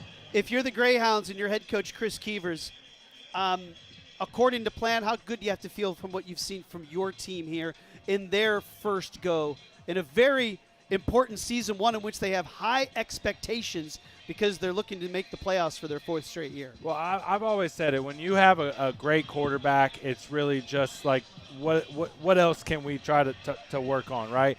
And Sukup looks fantastic. So, but you have all these new guys coming in on defense, so you have to be encouraged because you've only seen them in camp playing against each other. You come out against your first opponent, and the defense looks great. That has to be very encouraging for Keevers and his staff. And so UIndy off to the great start here in week 0 of the college football season. Both teams will be in action on September 6th. Marian will be on the road. They'll head up to Detroit. A night game, 7 o'clock kick against Lawrence Tech. They played a great game last year up in Detroit. So Yes. Marian will be at Lawrence Tech, while UIndy will be in Northwestern Ohio. They take on the University of Findlay. Both of those next games will be on September 6th. It's a noon kick for the Greyhounds. We'll take our final timeout here of the half. When we come back, 3rd quarter kick. See if Marian can do something here to start off the second half on ISC and MyIndy TV. Merchants Bank is a unique bank. As rates move up and down, our rates are always at the top. Great. Let's go. Our team has a proven track record as one of the nation's top performing banks. Now, that's a top performer. What you see is what you get. A 4.60 APY Flex Index CD. It flexes, so you earn a great rate. Let's leapfrog him. Hop to it. Merchants Bank, where your money is safe, secure, and earning more. Hop on over. Get in the game with Marian University and UIndy debit cards. Support the Knights or Greyhounds with a debit card that shows your spirit. Knights and Greyhounds, stop by any of our branches for great rates and low fees. Open a checking or savings account or apply for a credit and debit card today. At IMCU, it's you that matters. Marian will set to receive this third quarter kickoff in the monumental matchup. First meeting since 2016 between these Indianapolis schools.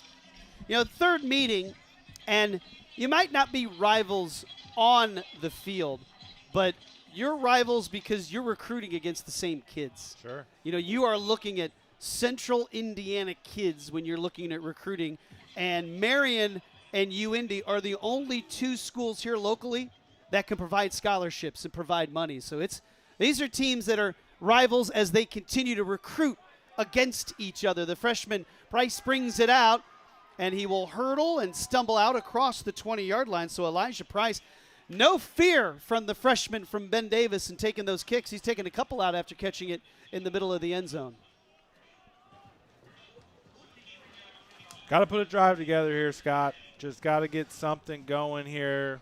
You can't get back 28 points in one or two plays. You have to take some baby steps to get there, but really just want to see the Knights put a drive together. 23-yard line is where this will start. Tristan Polk, first half, 7 of 13, 85 yards. He had the INT. Swing it out, Reichert catch and immediately dropped right at the 20, and I think they're going to say incomplete. The ball did come out. Reichert did not have the full possession as it came out. He caught it, and then TJ Easley-Jones immediately dropped him, and the ball was dropped. That mesh felt like it took 2 business days. It was just way too slow getting that out of LaBelle's belly and getting it out to Riker. It's got to be quicker than that when it's one of those quick passes. Yeah, and that was a long throw then you're heading out there to Reichert. So number 7 cannot haul it. They have really been trying to target him, though. Here's LaBelle. Boy, spins off a big hit out across the 25 down to the 26. He really took a shot. Keegan LaBelle, a senior from Mount Vernon High School. Haven't seen a Coverstone target in a while. Earlier in that first drive, saw Coverstone get open over the middle. Haven't seen them go his way. This would be a good opportunity here on 3rd and long to see if he can pick it up. Especially with the all-conference lockdown quarterback, Jalen Gavin. All over Reichert. Yep, he is on Reichert at the bottom of the screen. There's LaBelle and Polk. There's 7 being guarded by the all-conference. Polk, and he's going to be tripped up and dropped. No time. A little bit of pressure and a small little trip by Alvin Contreras. It's going to take a little bit. I mean, you have 2 brand new tackles, and that's just a stunt. Oh, that was a beauty. That was really nice. It's usually the first guy is the one.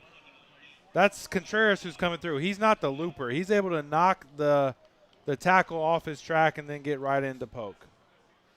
Another 3 and out for the Knights, and obviously that is worst case scenario after what you experienced in the first half, but good pressure by UIndy and really good defense. Excellent punt, driving back to the 33-yard line and some room to run out to the outside, and quickly the special teams close it off as Crowell is tackled at about the 43, 44-yard line. Look at this field position, too. Already 28-point lead, and you're starting at the 45. But, you know, you mentioned the mesh on the first play, and then you get the big hit. Reichert drops the ball. Yep.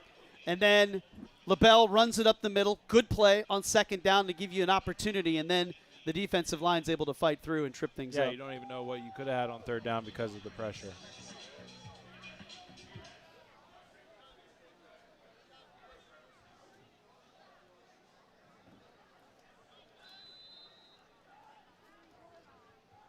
It is fun when you hear a lot about a player and then you get to see him. And Sukup, as I said, as advertised, very good player. Outstanding first half with 260 yards through the air. And that time, Marian hangs on to make that tackle. Isaiah Street grabbing the ankles of Garrett Sherrill.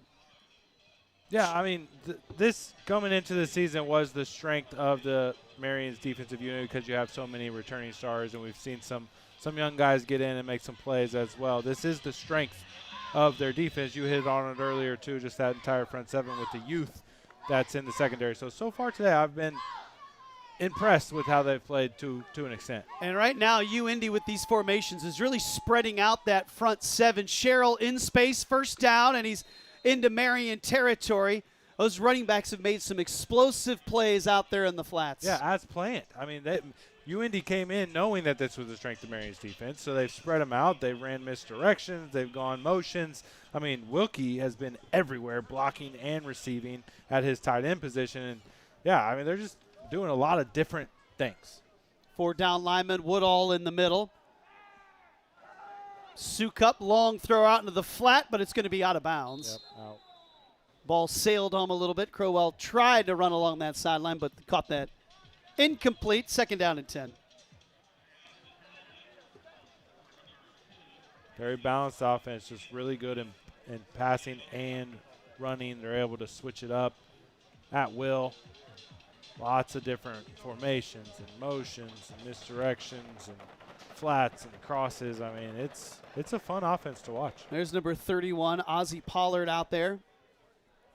Takes that spot in the middle of the defensive line. Should have got a half a sack in that first. They're going to send Crowell on the sweep, and he's going to be closed off at the corner. Really good job. Logan Carrington, the first one there, 29, cut him off. Then Street, after he was forced back in, finishes him off. And this is why it's so important for Marian's offense to get something going, because this defense has been out there too long, and at times they flash some really good stuff. I mean, they're closer to the ball fast. They just completely cut off the edge on that play. Nice little penetration, Street with the tackle.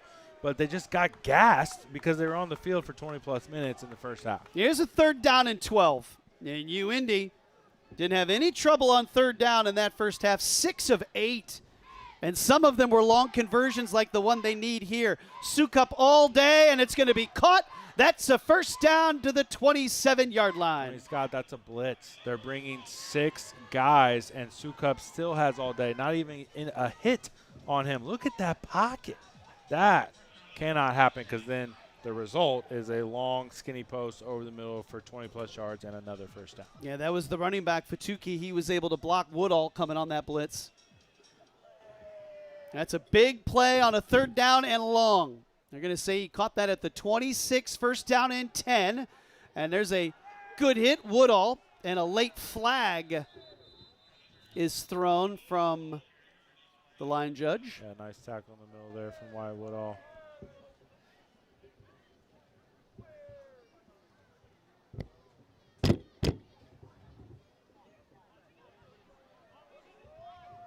Let's hear what David Green has to say. Oh. So a face mask on the tackle. And that'll be the automatic first down. Did you catch the number on that? Because I heard him say Woodall a 30. Was down at the weight. Okay, so someone else came in and got a piece. Okay, I was going to say. I thought I heard a 3. That was as good of a form tackle as you could have. So now you move it all the way down to the 12.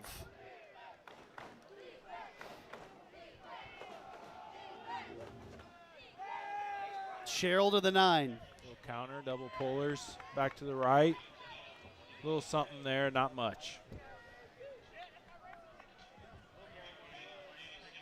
UIndy, this is their first touch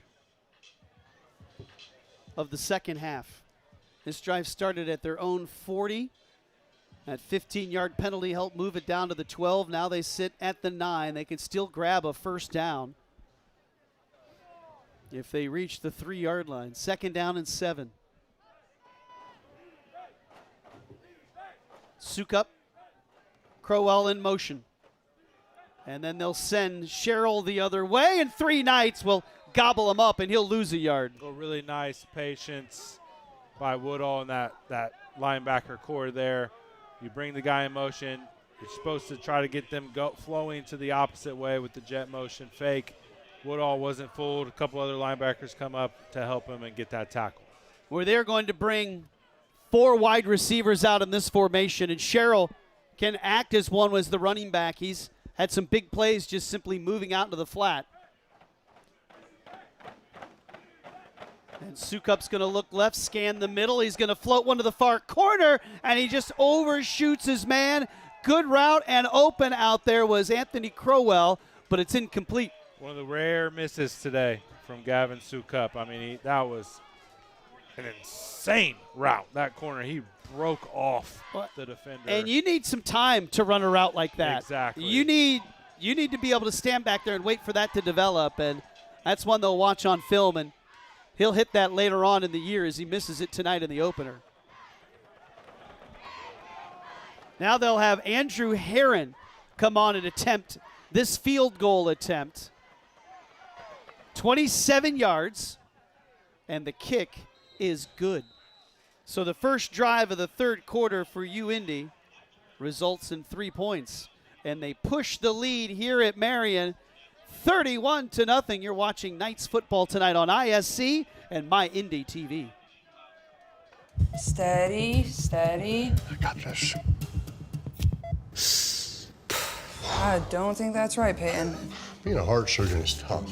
I know, the whole cardiac team at Ascension St. Vincent is so skilled. They can do it all, even the most complex heart surgeries. How about we leave it to the professionals? I like that. Get expert care for hearts big and small at Ascension St. Vincent. That doesn't go there. We'll fix you, pal. At Indiana Members Credit Union, we're invested in more than just your finances. We're invested in your future, the future of your family, the well-being of the community you live in, and in those who dream big. Until those dreams become a reality, any bank can give you a loan or open an account. At IMCU, we care about more than just dollars and cents. We care about doing things that make sense. And investing in you makes good sense to us.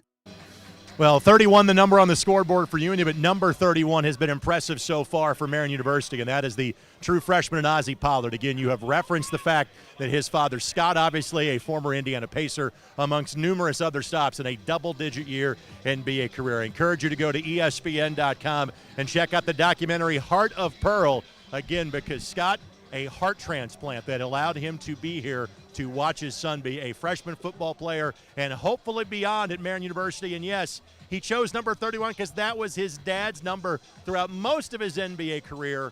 Not here in Indianapolis. Scott chose 62 because some guy named Reggie Miller had 31 with the Indiana Pacers. Scott? I believe when Scott Pollard arrived in town, Greg and I were probably running the studios on Monument Circle down at old ESPN Radio at that time. Greg did forget to mention that he's a legendary Survivor player as well. Oh, I'd just like to throw that in for his resume. And Greg just gave you the thumbs up. He said, you know what? He's like, legendary player. That's from my partner who, as we came up here, he said, Scott, what are you watching? I'm just looking for a new show to watch.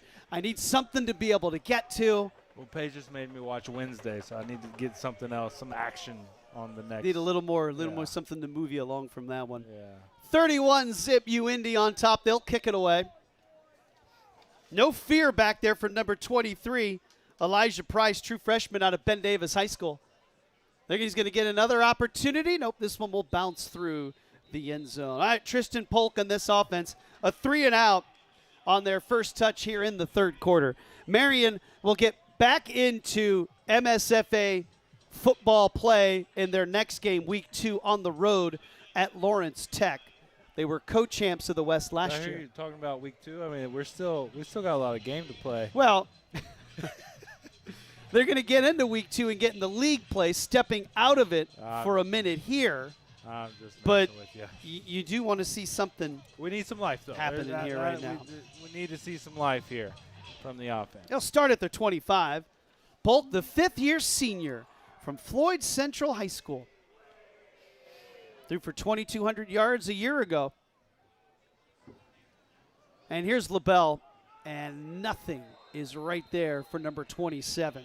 Boy, once again, Contreras shoots that gap, and number 6 quickly wrapping the legs up of number 27. There's been some standout performances. Contreras defensively definitely one. Obviously, the guy we heard a lot about coming in, gave on. And then Wilkie offensively has been the biggest standout, in my opinion. Well, Contreras, another Ben Davis product. Sophomore. His first career start at linebacker. You can see number 6 in that middle right now for the Greyhounds. Marian picked up one on first down. LaBelle will try it again. This time, bouncing it outside, cuts across the 30, and he's right at the marker at the 35-yard line. Good run by Keegan LaBelle. Turns around, gets the sideline going a little bit. That's what they need. Need some energy. Really nice run from LaBelle. And the finale last year. Dude, you literally read my mind. I was just thinking about that run that he had. That Keegan was LaBelle, insane. 40 carries last year on the final game of the regular season. 290 yards and a zigzagging 81-yard touchdown run that day. He lowers the shoulder here for one, maybe two. I mean, it's going to take time. You got some new starters up front, offensive line. Just because you got some returning skill players and running back, they just need time to gel. We already mentioned how Camp didn't get all the reps that they feel like they wanted to get, and you could see it so far today, 0 points on the scoreboard. What is the gel? Is it the communication? Is it your gaps? Is it your steps? How do you get in sync? It's like a cohesive, just feeling the guy next to you and what he's doing and just trying to get all 11 on the same page consistently. Just build multiple plays in a row, because you have a couple nice plays and then a bad one, and then you lose that momentum. So you're right. It's not just that offensive line. It's the mesh plays. It's your timing. It's everyone getting into the right spots. Right. And, you mentioned the temperatures. There were some injuries. Reichert missed some days of camp. Yep. You're always nursing some things throughout. You know what they always say, no one's ever 100% as soon as the season starts or even camp starts. So not everyone has had that chance to be together. But then when you get into regular season, no one cares what happened in camp. All that matters is now, and they definitely have some improvement that needs to happen. Clay in motion. Here's a 3rd down and 8. Pressure. Right Polk. off the edge. It's right at him. He runs away from it. Slings this one on the run. Toe tap on the far sideline. What a play by the quarterback. And Vaden snatches it for the first down. Very, very nice. Caleb Dotson came unblocked off the edge from his nickel position. No one touched him. Probably should have. Look at that. Polk ducks down, gets away. And this is some of what made Polk really fun last year. These extended plays, the ability to make potential tacklers fall off of him and then get upfield and make a play. We saw that enough last year to know that that's still in him. He's 230 pounds and 6'4", slings this one out into the flat. Reichert has it at the 40. He won't get to the 35 as he's brought down. I mean, you try to think back to the game. Okay, first drive. Yes, it's scripted, but they had a couple first downs. They had something going. And then not again until the last 3 minutes of the half did they get consecutive first downs. We just haven't seen it yet. That's why it seems worse than it is. They just have to get something going. 8 yards on the first down gain. 2nd down and 2.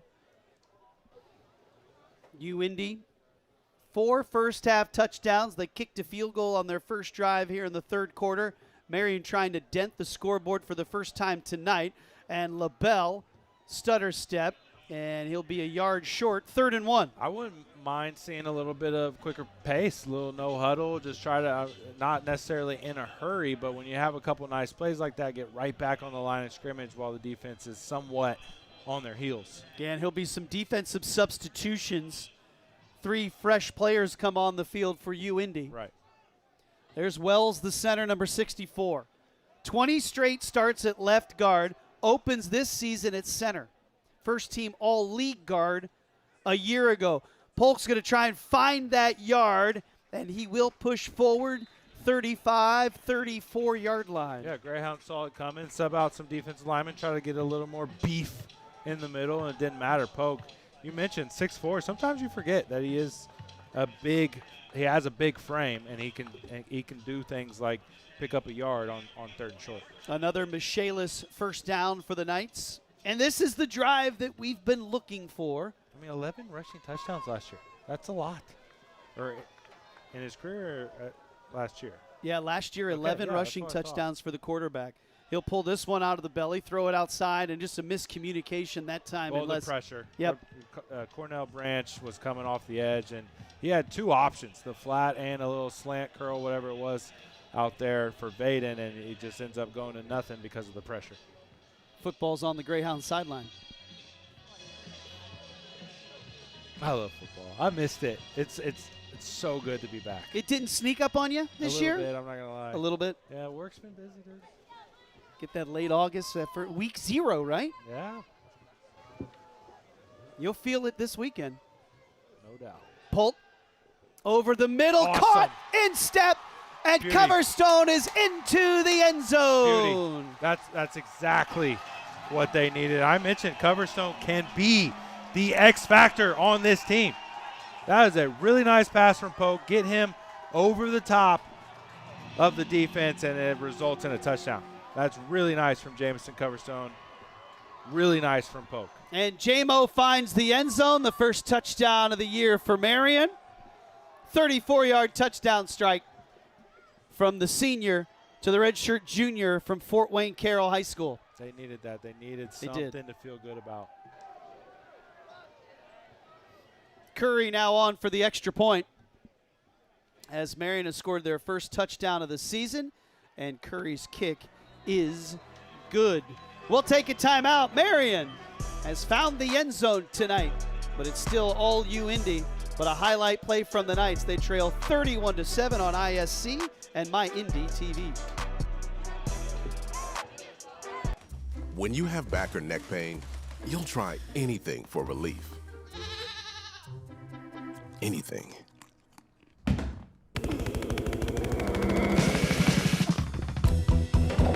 Whoa! Honey? Honey, it was mustard seed. For real options, get your back in front of the spine experts at OrthoIndy. OrthoIndy Spine. This is your way back.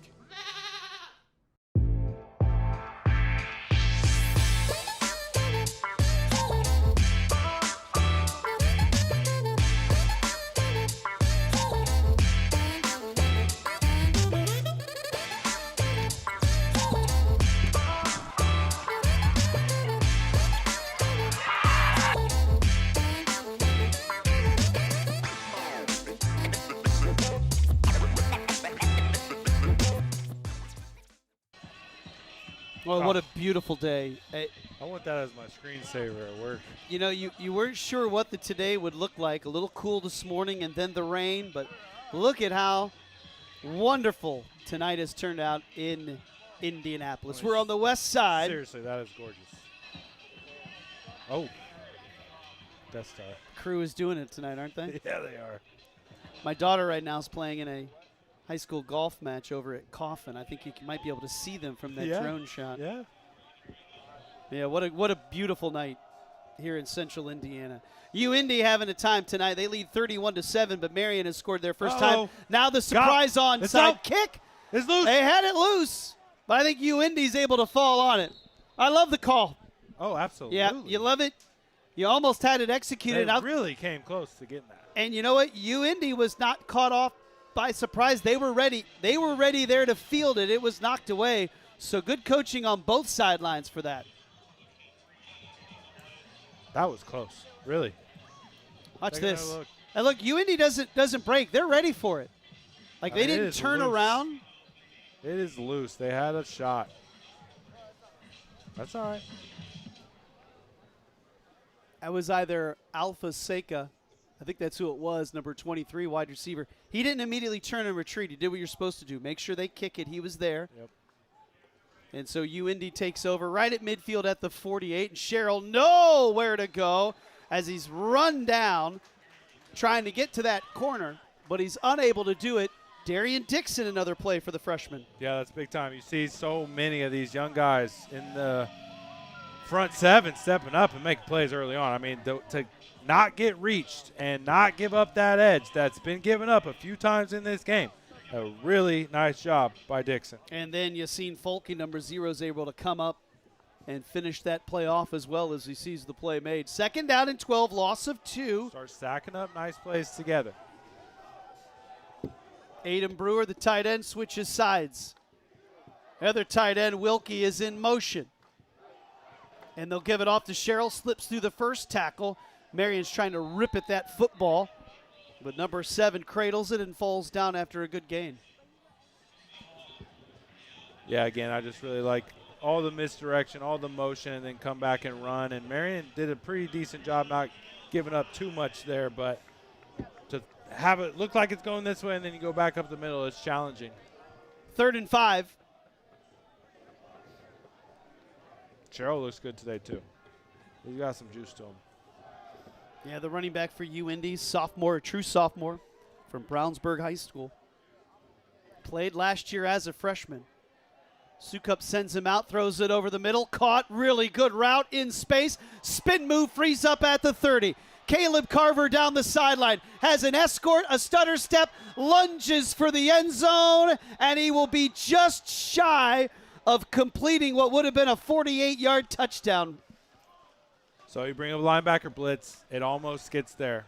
The only thing, when you bring your middle linebacker on a blitz, it leaves the middle of the field wide open. And Sukup recognized it, gets it to Carver, almost stepped out, but what a play to get all the way down, and it was very close to being a touchdown. But yeah, he brings some pressure, and it leaves a void, and Sukup is all over it. And Cheryl's down there trying to block and to let him get in there, but what a great catch over the middle. And then that B button, you move out of the way, and then you're down the sideline, and you can see he comes up just 1 yard short. Goal to go at the 1. Sukup sending men all over the place. Cheryl turns the shoulders, drives the legs, and he is in for his first rushing touchdown of the season. You take a couple chances. You kick the onside, give them a short field. You bring a middle linebacker blitz, and they hit you over the middle. When you're down like that, you got to take some chances, and UIndy is disciplined football team and able to do all the right things and score another touchdown. 4 plays, 52 yards, 2 minutes and 14 seconds. Yeah, really impressive stuff. It's a good team. It's a good team. Sukup now 342 yards passing. That play down to the 1 yard line to Carver puts him over 300 and then some. He has not dipped below 75% completion percentage this entire game. He is 20 of 26 for those 342 yards. Well, grab a Pepsi and some friends and get in the game, especially this weekend. There's going to be some great college football on. Pepsi's a proud partner of the Marian University Knights. And then I want to tell you about Indiana Members Credit Union because they are proud to support Marian University. And they now offer that Marian University Knights debit card.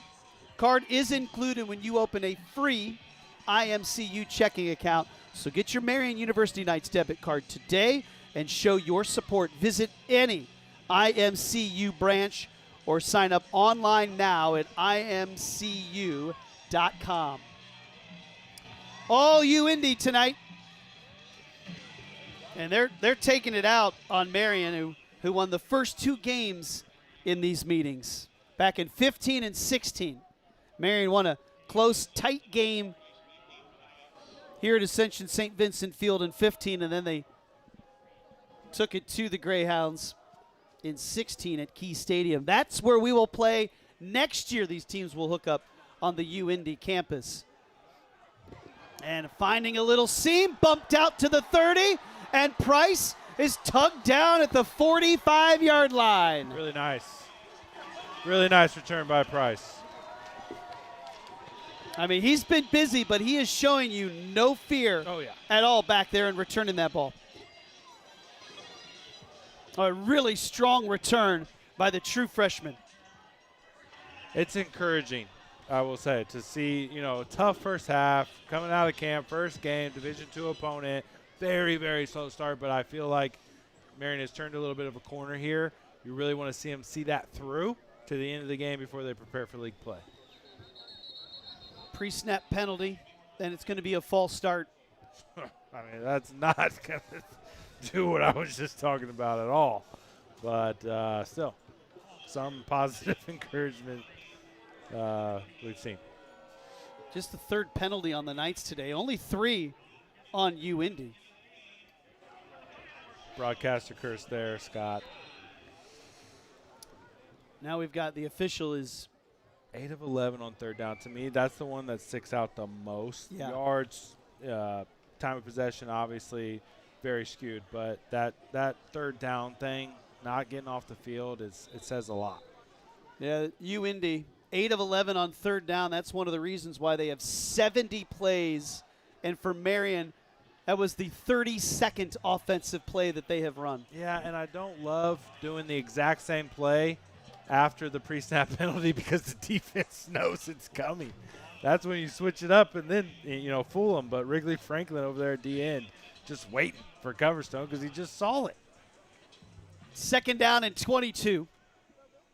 Reichert at the bottom of your screen. You've got 3 wide receivers at the top. And UIndy giving them a cushion as Marian needs to get this ball into UIndy territory. Polk being chased. He's going to take a shot. He threw it and dove. He knew he was going to take something there, so he just threw that ball up and immediately hit the turf. It seemed like he was going down before the ball was gone. He had a chance to complete it, but hard to blame him. Didn't want to take that massive You have shot. 2 guys coming from behind and a guy charging at you. He threw it and then kind of dove down to the turf. 3rd down and 22 now for Coach Ted Karras and the Knights.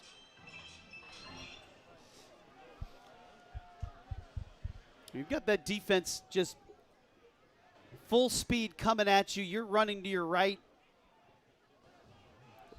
Just throw that ball away. Live for another play, and here it is on 3rd and 22. Floated up. Reichert being tugged all over, and they're going to call the penalty on the all-conference cover corner, Jalen Gavin. That's a good one right there. I mean, we've seen it a couple of times today. Those two good experienced players going one-on-one, a little hand fighting. You can get away with most of it, but that time ball was already in the air. Gavin clearly had a lot of jersey, and it's a good call. Yep, that one was an easy one to see. Yeah, he had that other one tucked under his shoulder pad there. Still gave the incomplete sign naturally. Oh, yeah. I'm surprised we didn't see the sword being put away or the seatbelt thing, too. The seatbelt on. Yeah.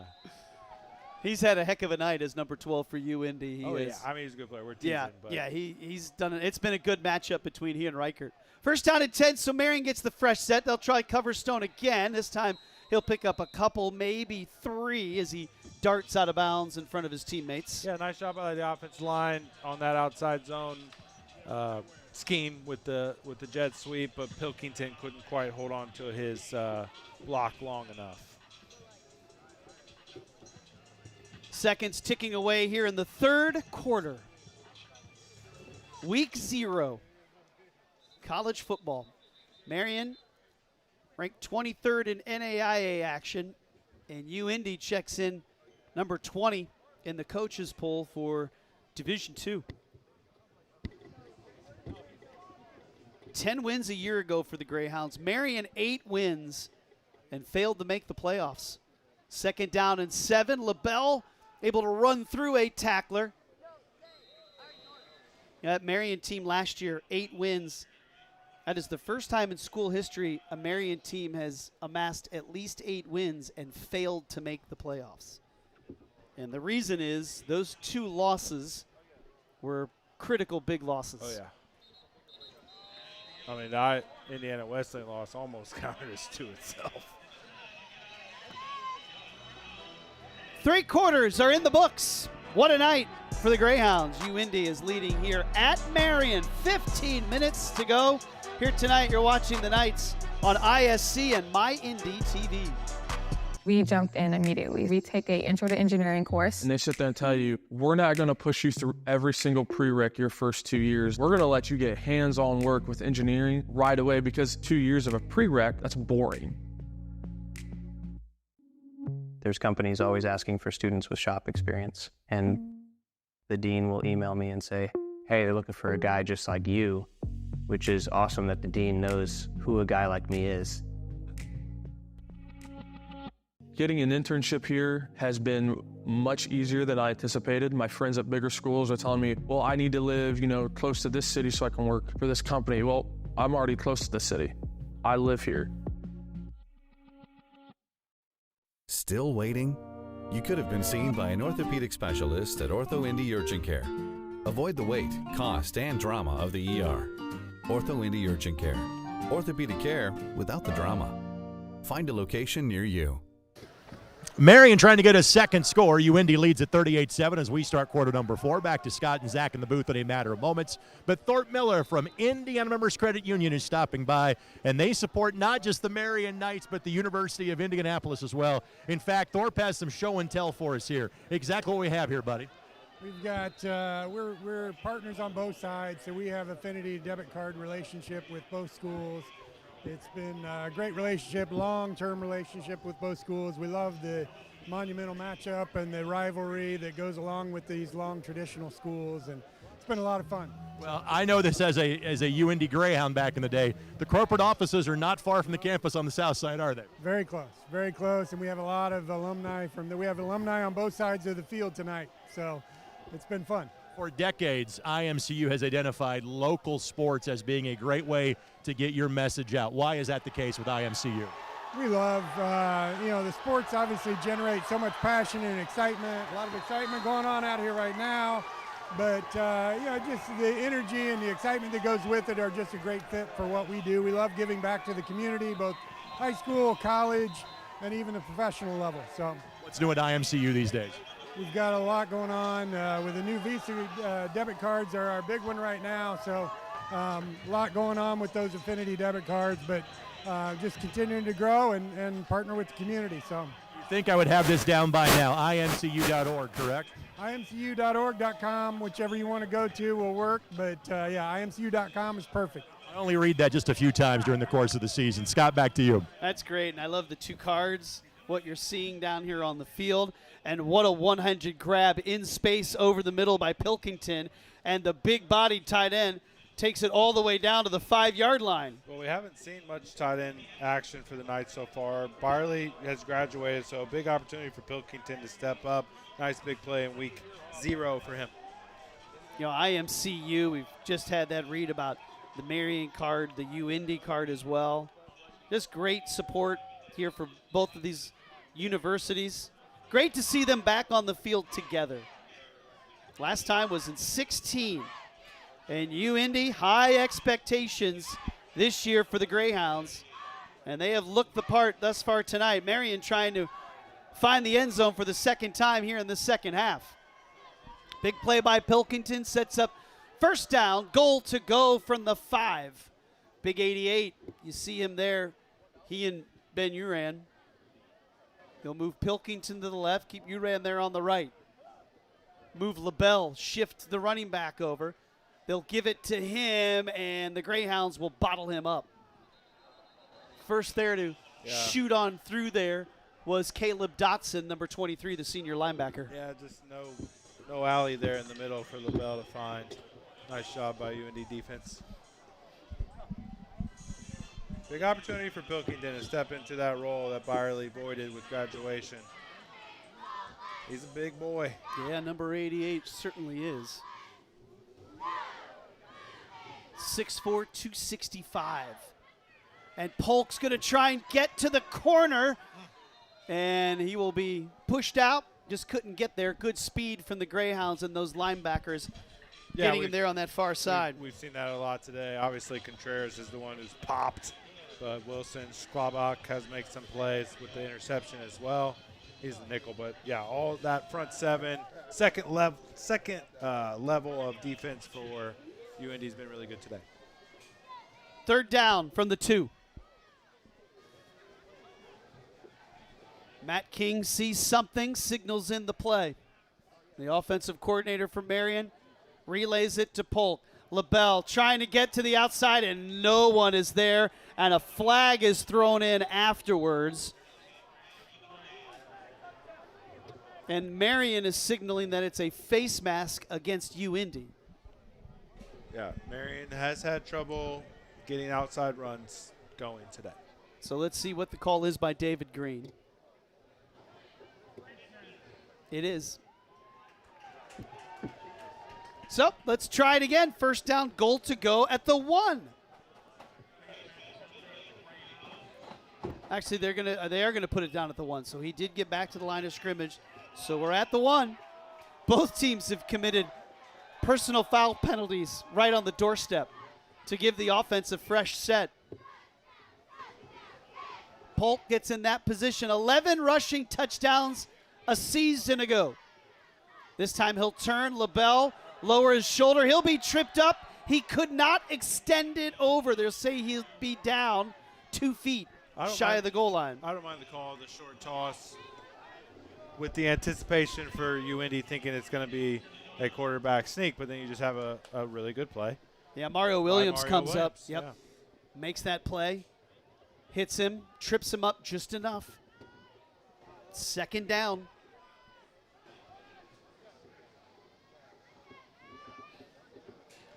Try it again, and this time he's able to muscle his way in.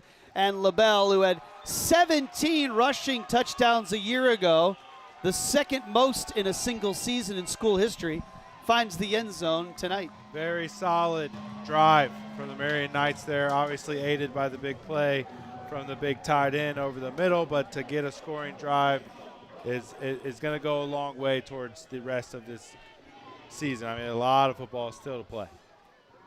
You get the big 38-yard pass play to Pilkington, and then the 1-yard touchdown run by LaBelle.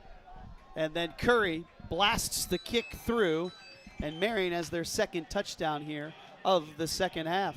11:48 to play here on the west side of Indy. UIndy on top of Marian, 38-14 on ISC and My Indy TV. Meet Zach. Day and night, rain or shine, even just out for a spin, Zach gets around. But we know Zach, and at Indiana Members Credit Union, we know he's been saving up to trade up.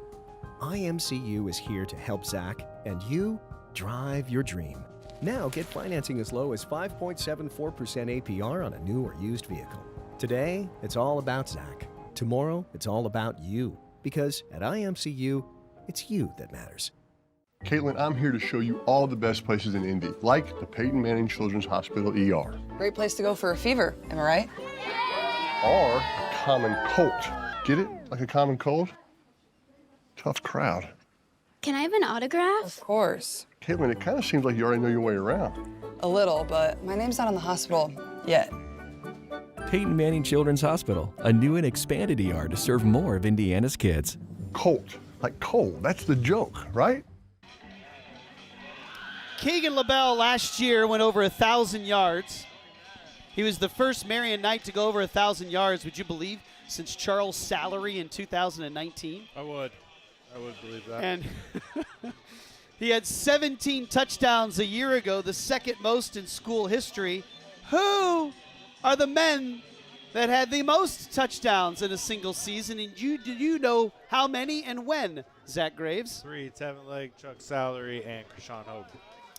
Close. Here's another onside kick, and this one will be fielded cleanly. Tevin Lake did it twice. Tevin Lake had 18 rushing touchdowns in 11 and 12. Were you responsible for any of those touchdowns? I wouldn't say I was responsible. I might have been a part of them. Krishan Hogan's biggest total was 15. Salary had 18 touchdowns in 19 when he was the NAIA Offensive Player of the Year. But that's pretty good company. When it's all said and done, LaBelle will end up the 3rd leading rusher in school history. He averages 6.6 yards per carry. That will trail. 6.8. Is it up to 8? Wait, oh, sorry. Sorry, his 6.6 only trails Charles' salary. So Keegan LaBelle from Mount Vernon came in here not with a lot of notoriety. He'll leave with his name on some of the record books. 38-14, Sukup. Boy, he wants to dial it up deep, doesn't he? Instead, he'll float it out. It'll be caught. And there's a great move in space. And then out to the 35 and stood up there is the wide receiver, Marquez Gillum. That's happened a lot today, that flat, whether I get it's a check down. It's, you know, not every time has it been a check down. That was a check down, but it's something that the Knights are going to have to be aware of because you know Lawrence Tech is going to watch this film and do the same thing next week. Well, Hoagies and Hops has been serving Pennsylvania-style hoagies and cheesesteaks in Indianapolis since 2015. Hoagies and Hops, located just 5 miles from campus. Proud to partner with Marian University Athletics and will provide a 15% discount for all fans. Just show your game day ticket or your Marian ID card For hours, menu, and location, visit hoagiesandhops.com. My son Declan has a ticket. We'll give it to you. You're going to need that 15% because I think you owe Rakestraw something. And you know Greg's got one. Greg, Hoagies and Hops, you've got a sandwich? I would love one. So we got the UIndy alum and the Marian alum. Someone's got Hoagies and Hops and Pepsi. I mean, that's the bet, right? Yes, sir. Good tough run out to the 35. Good look today from UIndy. It's a good team. It's Yep. a very good team. It is. And they have really high expectations. Oh, absolutely. They're looking to be 4-time conference champs. I mean, they ran into a wagon in the playoffs last year Yeah. against Grand Valley. They Yeah. definitely want to get over the hump this year. Let's send it down to the sidelines and Greg. Figured I would get this in with you guys at some point in time. Again, obviously, we've got pretty much a mixed audience in terms of Marian and UIndy fans watch. But the Marian fans, to give you an idea of this recent run for UIndy, the GLVC, which is what they're in for most sports, only started officially sponsoring football in 2012. So since that started, UIndy has represented the league 9 times out of 12 years that the NCAA has had Division II postseason football. UIndy obviously has been dominant during that time. What they're trying to do, though, is figure out the postseason. They have struggled in the postseason. Their last postseason win came in 2018. So they keep knocking on the door. They keep getting there. Just a matter of trying to win once they get to the middle of November and beyond. Yeah, that is a great run that they're on right now. When you look at with Keever stepping in, when Bartolomeu stepped down, like this is a great run that UIndy is on right now. And Greg says it well. You can get there, and in Division II, then you're not sure what can happen. You've got to get through. Marian was on an impressive 5-year stretch where they were undefeated in the regular season and appearing in national championship games. But some of those regular season undefeated teams had run-ins in the playoffs, and they were upset at times. Nothing is guaranteed, but UIndy right now, high expectations, and the way they've looked tonight, they deserve those expectations. Absolutely, and honestly, that's the beauty of postseason play. Is like it's one game, anything can happen. Doesn't matter what happened getting up to this point. You got 60 minutes to beat your opponent, and they just haven't been able to get over that hump. You know, and you look at the talent at quarterback with Gavin Sukup, a 2-time conference player of the year. I'm sure he had some schools talking to him. Sure. But he says, this is my 3rd year, my last run here. This is a school that grabbed me out of junior college. I want to see what we can do, and it'll be fun to watch and see how this team progresses throughout this season, and then if they can break through in the postseason.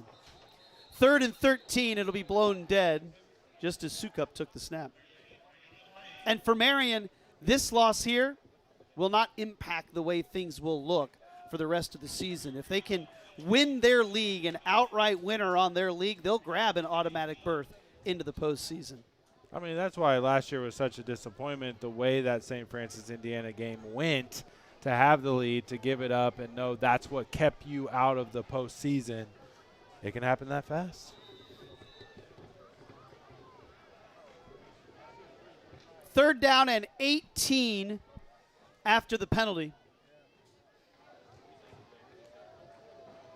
3rd down, they have been a buzzsaw on 3rd down. Sukup slings it over the middle. That will be a conversion on 3rd and 18 through a sidearm bullet right down the middle of the field. It was right in between the 1 and the 4.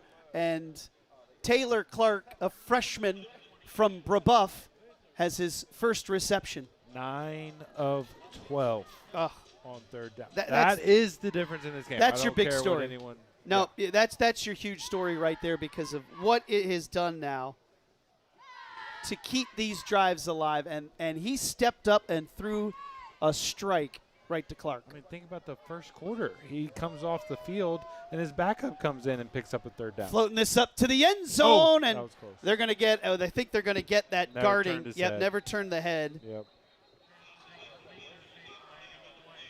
But I mean, the tone was set from the very beginning. Sukup comes off the field with a helmet, and Josh Keith comes in and picks up a 1st down on 3rd down. You know, and that's a from tough. the very beginning. That's a tough cover out there for Reese Walker, the linebacker nickel.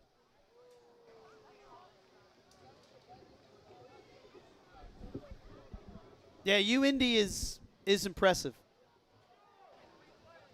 Well, and the one big thing that we came in here saying is a brand new defense, all these new faces on that side of the ball, and they've looked really good.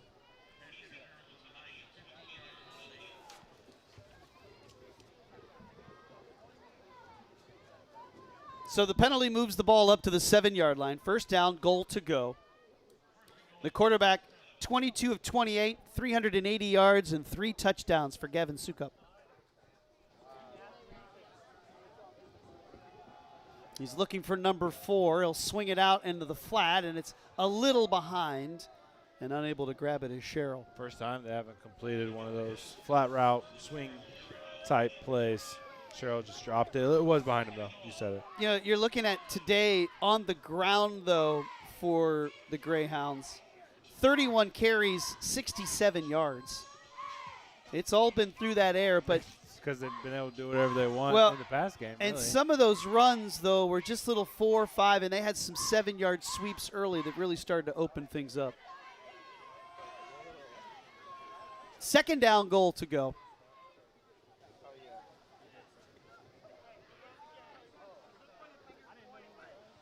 Sherrill trying to get to that edge at the 5, dives for the pylon, and they'll say he's in. Second rushing touchdown of the night for the sophomore running back, Garrett Sherrill. Not a bad day. 19 touches, over 125 yards, and 2 touchdowns. Total offense for... That's receiving and running, yeah. He'll go now over 70 yards receiving. 57 on the ground. 57 on the ground and 2 touchdowns. And look at the speed, and you can see they tried all they could.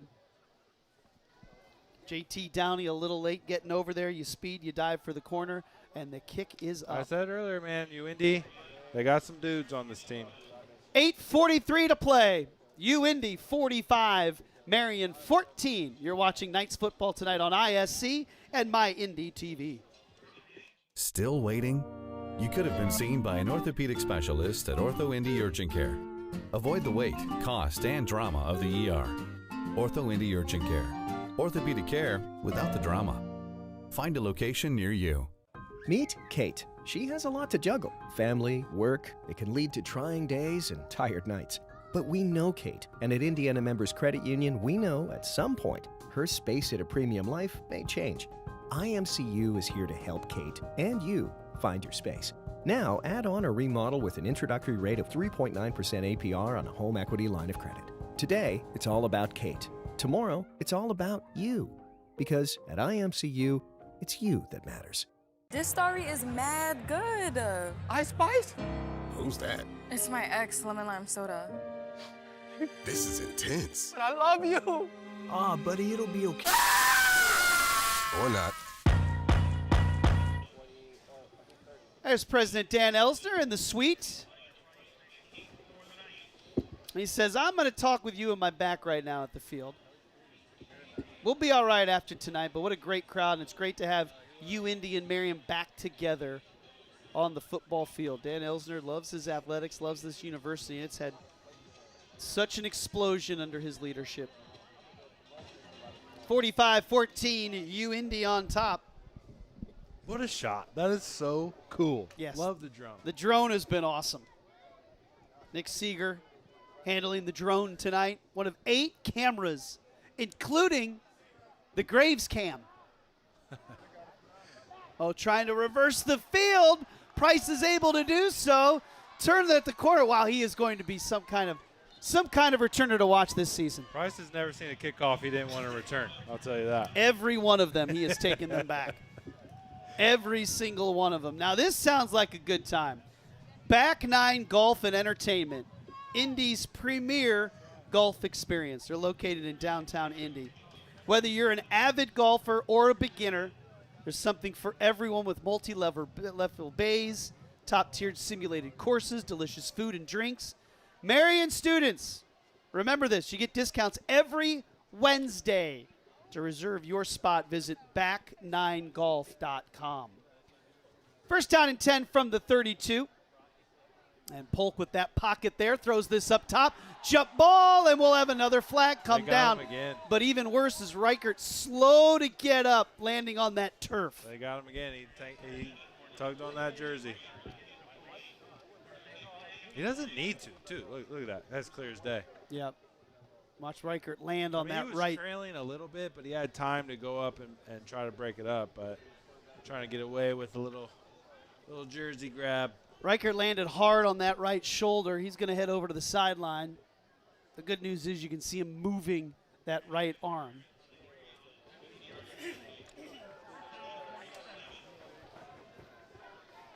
After the penalty, move up to the 47-yard line. 8.5 to play tonight. These teams will meet next year at Key Stadium. Polk rolling out, and that ball batted into the air and knocked away. That is a tough throw for a quarterback. Running to your left, throwing that thing, and that defense is on you. And he took a shot from Branch, who's been frequently in the backfield here, especially in the second half on his pass rush. They're just not threatened with the run game here with the score the way it is, and these guys have been able to pin their ears back.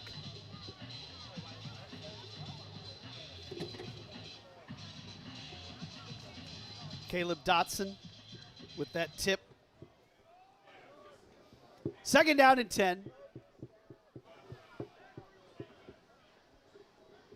4-man rush, and they get through trying to set up the screen, and nothing was there.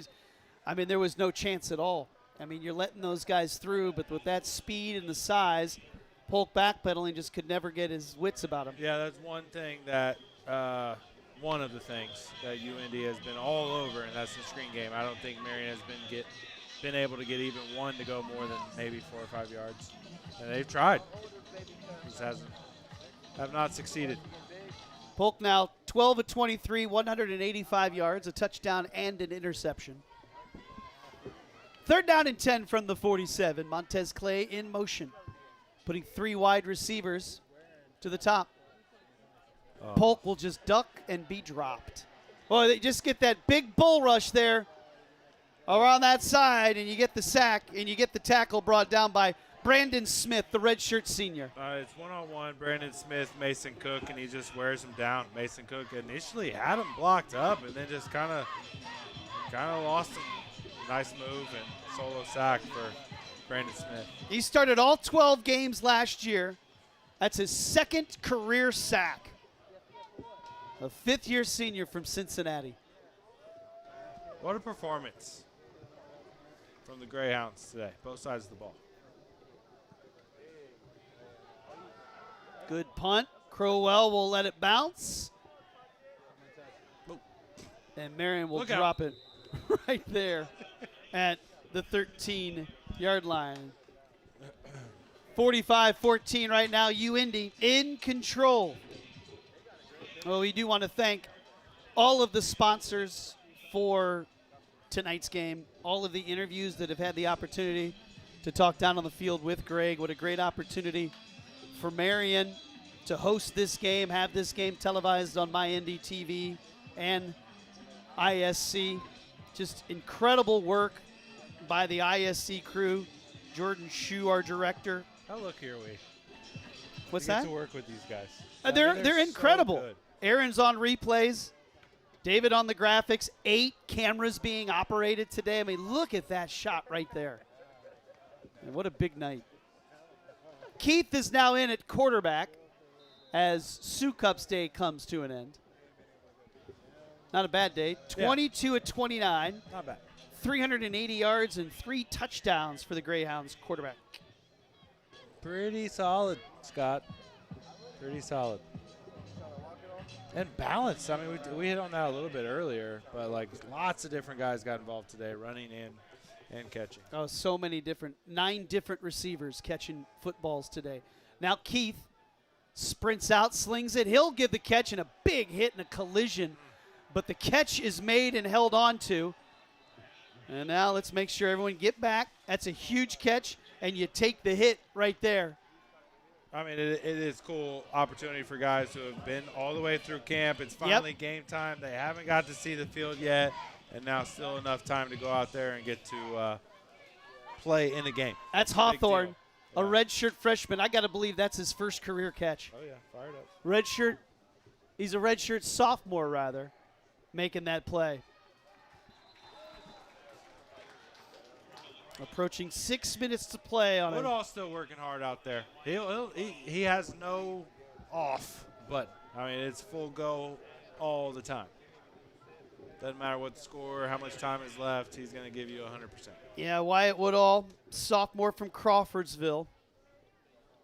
Came in here as a freshman last year, and the first day of camp surprised the coaches. They inserted number 35 as the starting middle linebacker. And Coach Decker was raving about him. The first day of camp. That doesn't happen.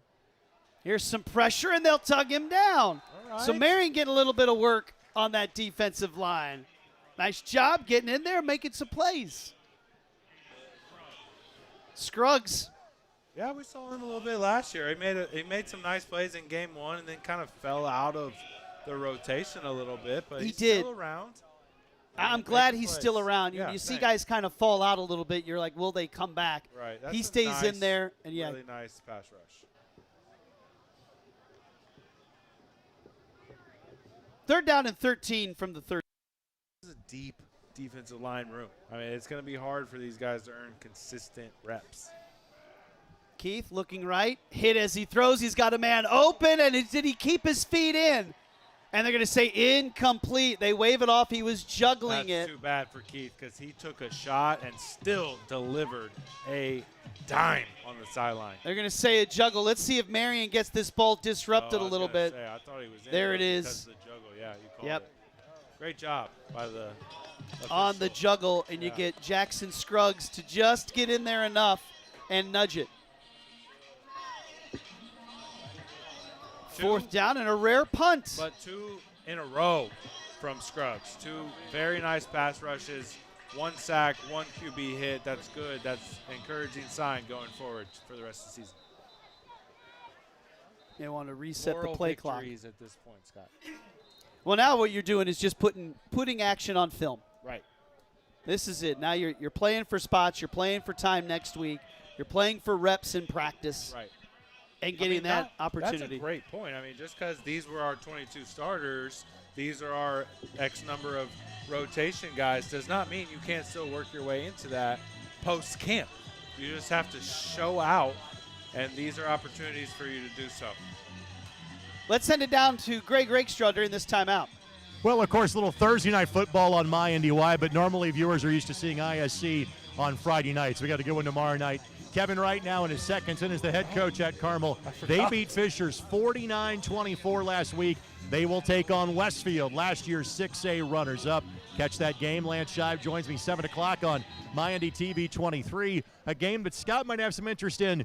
His Hamilton Southeastern Royals take on North Central. You can watch that for free at iscsportsnetwork.com and ihsaatv.org. That game is joined by Cascade and Danville. A full slate on the ISC Sports Network tomorrow night. You know, Greg, it is so much fun. You go on that ISC app on a Friday night, and I mean, it is just lists of games that are out there in high school. And you know what? Football in the state of Indiana, we've seen Peyton Manning and Caitlin Clark on these commercials that are played. Yeah. Number 18 completely changed this state in high school football. Oh, 100%. I mean, completely changed the way that football is played and perceived around the state of Indiana. It'll be another big, big night. And you forgot who was coaching at Carmel? I forgot the legendary Kevin Wright was the coach at Carmel. Yep. I did. I'm a little out of touch with my high school football. I mean, you did ask Greg how Warren was going to be. I did. You always will ask that. You know, yeah, I got no excuses, really. I appreciate Greg giving, the HSE shout out for me. I would not have played there in today's environment, and the school was just a little bit smaller when I was there than it is at this current part. There's a long throw. Did Coverstone get his hands underneath it? Yes, he did. I'm telling you, dude. That's a long throw, and he gets the play. This is the guy on Marian's offense who can really make this team go. I truly believe that. I'm hammering the table on this one. Jamison Coverstone is the key to this offense's success. That's a really nice play by him on that ball to get those hands underneath. Move it out to the 49.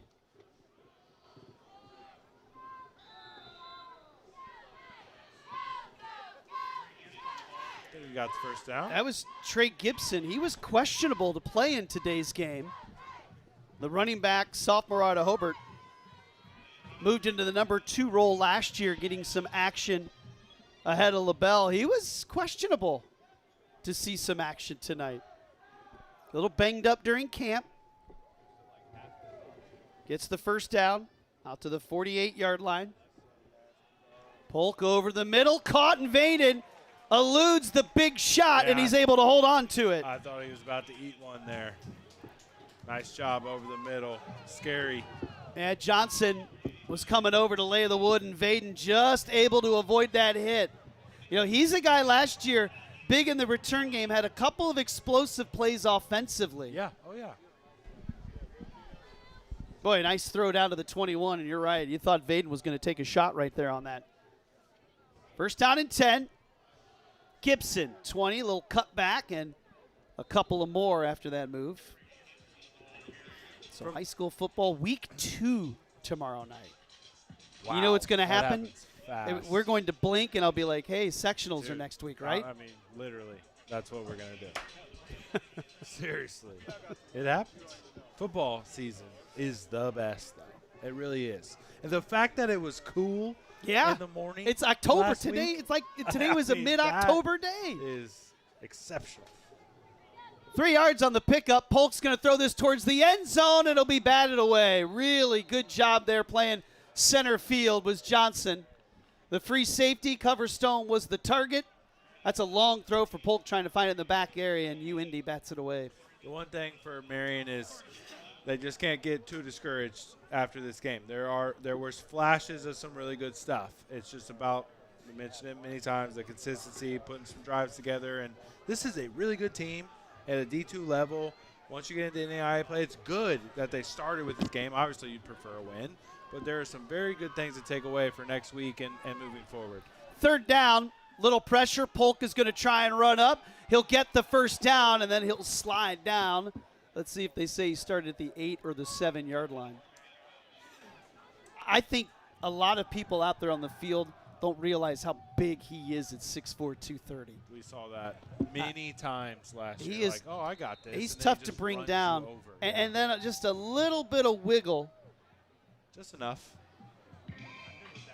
Oof. Nice little pop. 2-minute warning here at Marian. And we'll take our final break of the night. UIndy on top, 45-14 on ISC and My Indy TV.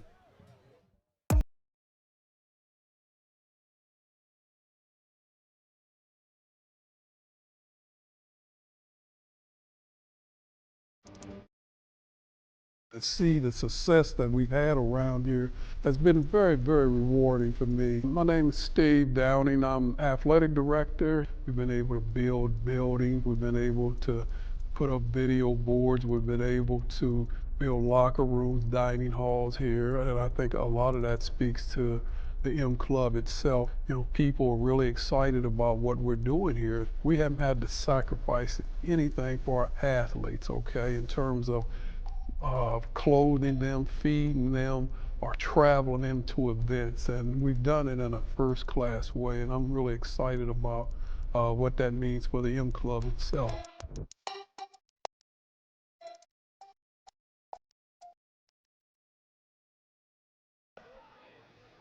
Thanks to Becca Kelly saying, hold on, we're coming back from the break, and now we're ready to resume.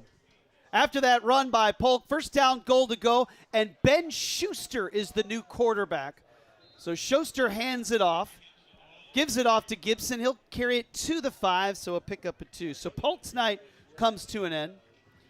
And Schuster, the redshirt sophomore from Elder High School out of Cincinnati, back up a season ago, getting a little bit of late action here tonight. You know, pretty good call when your QB1 takes a big shot in the middle of the field in a game that can't be won with 2 minutes to go. Go ahead and plug QB2 in there. Smart call. 6'4", 205-pound Schuster. Gibson, just a couple right there. A little extracurricular as well. Rashawn Wells, little pancake block, little push-up as he got up off the turf. So next week, UIndy they'll head to Ohio, the University of Findlay, September 6th for a noon kick. Marian's going to make the drive up to Detroit, play under the lights at Lawrence Tech, 7 o'clock on the 6th. Fun start to the season. It is. It really is. Here's Gibson trying to find the end zone, and he'll push his way. No, they'll mark him down just short. I agreed. I thought he was short. So it'll bring up 4th down and inches at the goal line. Yeah, not a lot of overnight trips for Marian on this season. You're right. He was down right there. Good call by our officials. Heck of a block there. 8-9. Let's see if this pre-snap. Parker Burke with the finish. Oh.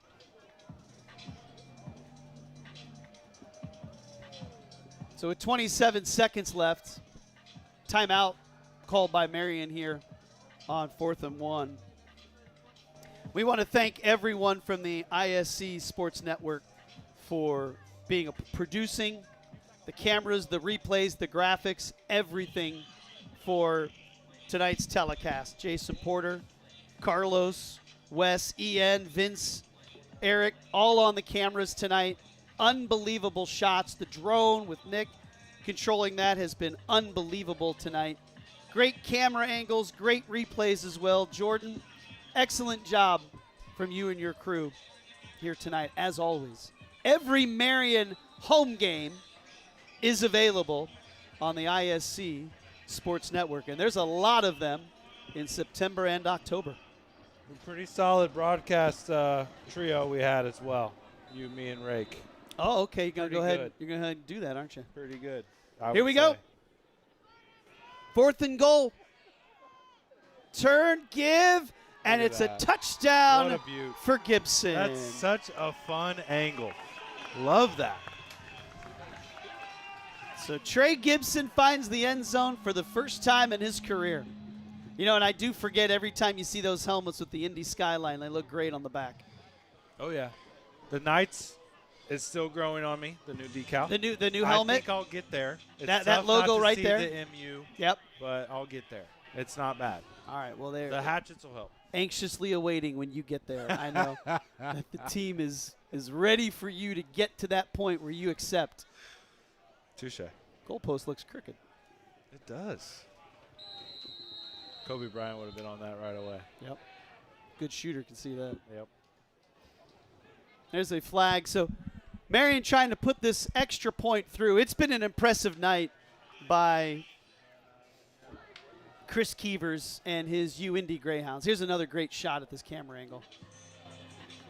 Yeah, it's a very good team Keevers has put together. I mean, they have obviously big aspirations this year. Solid start here in week 0, and it'll be interesting to see how they chug along through the season and if they can get over that playoff hump. Yep, just one loss during the regular season. They finished 10-2 last year, perfect in the GLVC. Marian last year 8-2, 4-1 in their conference, and that one kept them from the playoffs a season ago. That's how tight it is in the conference that Marian is in. One loss knocked them right out of the playoffs last year. That's how it goes. But that's what happens when you're playing St. Francis, St. X on your league play, and then they'll have the big showdown in a few weeks with Indiana Wesleyan. A team that right now has the Knights number. What a great shot that drone has provided all night tonight. Truly beautiful. So, Jordan, how do we get this for the rest of the Marian games, Look at right? that. Oh, you hear that? Mitch. Mitch. Remaining home games, Mitch. Drone. Let's go. Let's do the drone. That way, when you come on to ISC, you can have the traditional broadcast or the Skyview broadcast. There it is. Little drone cast up there. I like that. And then maybe even like your Graves cast. One of those. Nobody? Let's pushing it there. People only want to see so much Graves, and it's not a lot. It's not a lot. No. There he is. Look at that. There you go. Looking good, huh? We do. Week 0. Declan wants to get in. There he is. Yeah, Declan says, hey, get me into this mix, too, because I've been in this booth the whole time. Wait, you guys got the camera on? What's up? Oh, here, I'll engage with you now. 24 seconds to play. Yeah, it will be fun to see how UIndy, and they, again, big aspirations for this year. And for Marian, still out there in front of them. This is a great opportunity for them to get on the field with a strong Division II program. It's a great way to restart this matchup. These teams will hook up next season at Key Stadium in UIndy.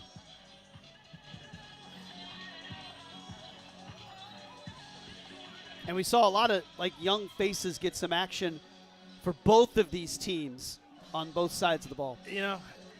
Yeah, I was going to say it's the first game of the year. It is cross Division II NAIA. There is, I was going to say preseason. That's not true. It is a regular season game, but it does feel like both teams can take some positives and some negatives from this and apply it to the rest of the year. Yep.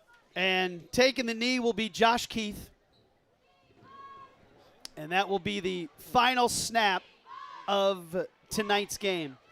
And Ted Karras starting to walk along that 50-yard line. And these two head coaches who played against each other in college. Ted Karras at Northwestern. Chris Keevers was at Purdue. They'll greet each other. A lot of respect between those two men. And they'll have big seasons ahead of them. Both of them have goals of making the playoffs and having deep runs this college football season. Your final as the clock hits triple zeros. UIndy 45, Marian 21, and the star tonight was Gavin Sukup, the quarterback for the Greyhounds. 22 of 29, 380 yards, and 3 touchdowns. UIndy led 28-0 at the half. Marian put together some good positive drives, and I think they found some things offensively to build on in that second half. But Chris Keevers and his UIndy squad going through that handshake line. Probably knows a lot of these kids. Both these schools recruit against each other. Yep. Yeah, I mean, we've said it many times, but this is a very good football team. After every football game, that college level, that's what you're seeing. Every game, even some of the toughest ones that Marian has had loss-wise, you've been a part of some of those tough ones when you got to go through that line right there. Sportsmanship, baby.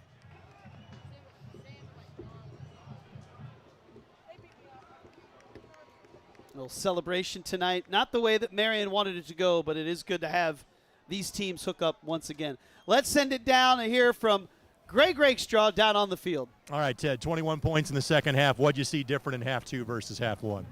I think we just got used to playing in a game a little bit, Guys got a little more comfortable, made some more plays, not as many mistakes.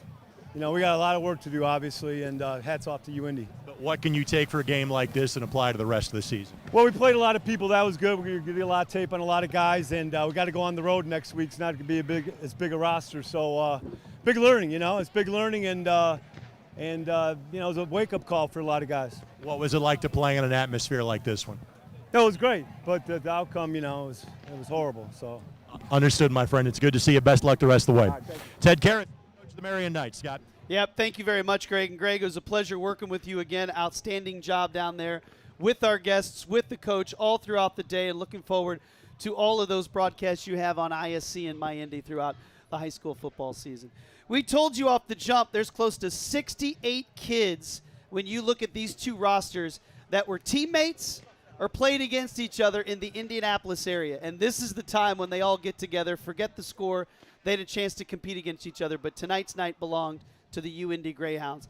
And I think Coach said it well there. Lots of kids were able to play, and you're right. When you go on the road, it's a smaller roster. Marian's going to have some work ahead of them, but they're going to have a couple of extra days to get ready for that next game against Lawrence Tech. As he said, the outcome was horrible, but the whole thing was fun. It really was. I mean, look at the shot, the celebration here, and I tell you what, you're right. The loss stings for Marian fans. The win feels great for UIndy fans because they've lost the first 2 games against the Knights. Next year, these teams will go again, and you hope there's a way they can continue this. If not every year, every so often, have these two teams connect because they are so well connected in the city. Yeah, it's important. Yeah. Gavin Sukup was outstanding, as advertised as the Offensive Player of the Year. Yes. And I thought, Marian, there were some people that had a bright light, and one of those people that you talked about was Jamison Coverstone, the speedy wide receiver. 4 catches, 58 yards, maybe more targets to come for him as the Knife offense continues to move along. Yeah, it'll be fun going into week 1 now and see who will emerge with more reps next week because of the good performance they had tonight. Yep. And if you're Chris Keevers, this is what you wanted. You were looking for that week 0 type of game. And 11 games? 'Cause Yep. They only had They had the 10, so you last find year. that 11. That's what he's looking for. And I think for Coach Ted Karras, what he was looking for was good, strong competition. Right. Let's get started. This is a measuring stick. See where we are. What's the baseline? Where we go from Now there? you know. And he has that. And now you know, what you need to put in to be better. Yep, and Yeah. that's exactly it. So we want to thank everyone for being a part of tonight's broadcast. You see UIndy celebrating. They'll take home a trophy. There is a trophy. It is a very nice trophy. I forgot. It's been sitting in the hall for so long. There you go. They'll take Yeah. home the trophy with the replica of Monument Circle. Yes. To the winners. I'm joking. I know. I'm joking. You took me. You got me. You almost got me right there. For the first time in the history of this matchup, UIndy, who was 0-2, I'm telling you, the game does mean something. It means something to both of these schools, and the Greyhounds will take home that trophy over to their campus just a few miles away from Ascension St. Vincent Field. They earned it. That's a good squad, and even with that youth on the defensive side of the ball, they showed some explosive speed tonight. Yep. So the Greyhounds are the winner here tonight. And Marian and UIndy, Perfect, Marian. Ball helmet fell off. they get back after it, and it's all UIndy tonight. But what a celebration of college football. The season starts thanks to Jordan Shue and his ISC Network crew. For Greg Rakestraw and Zach Graves, I'm Scott McCauley. Thank you so much for watching college football tonight, watching Marian and the Greyhounds on ISC and My Indy TV.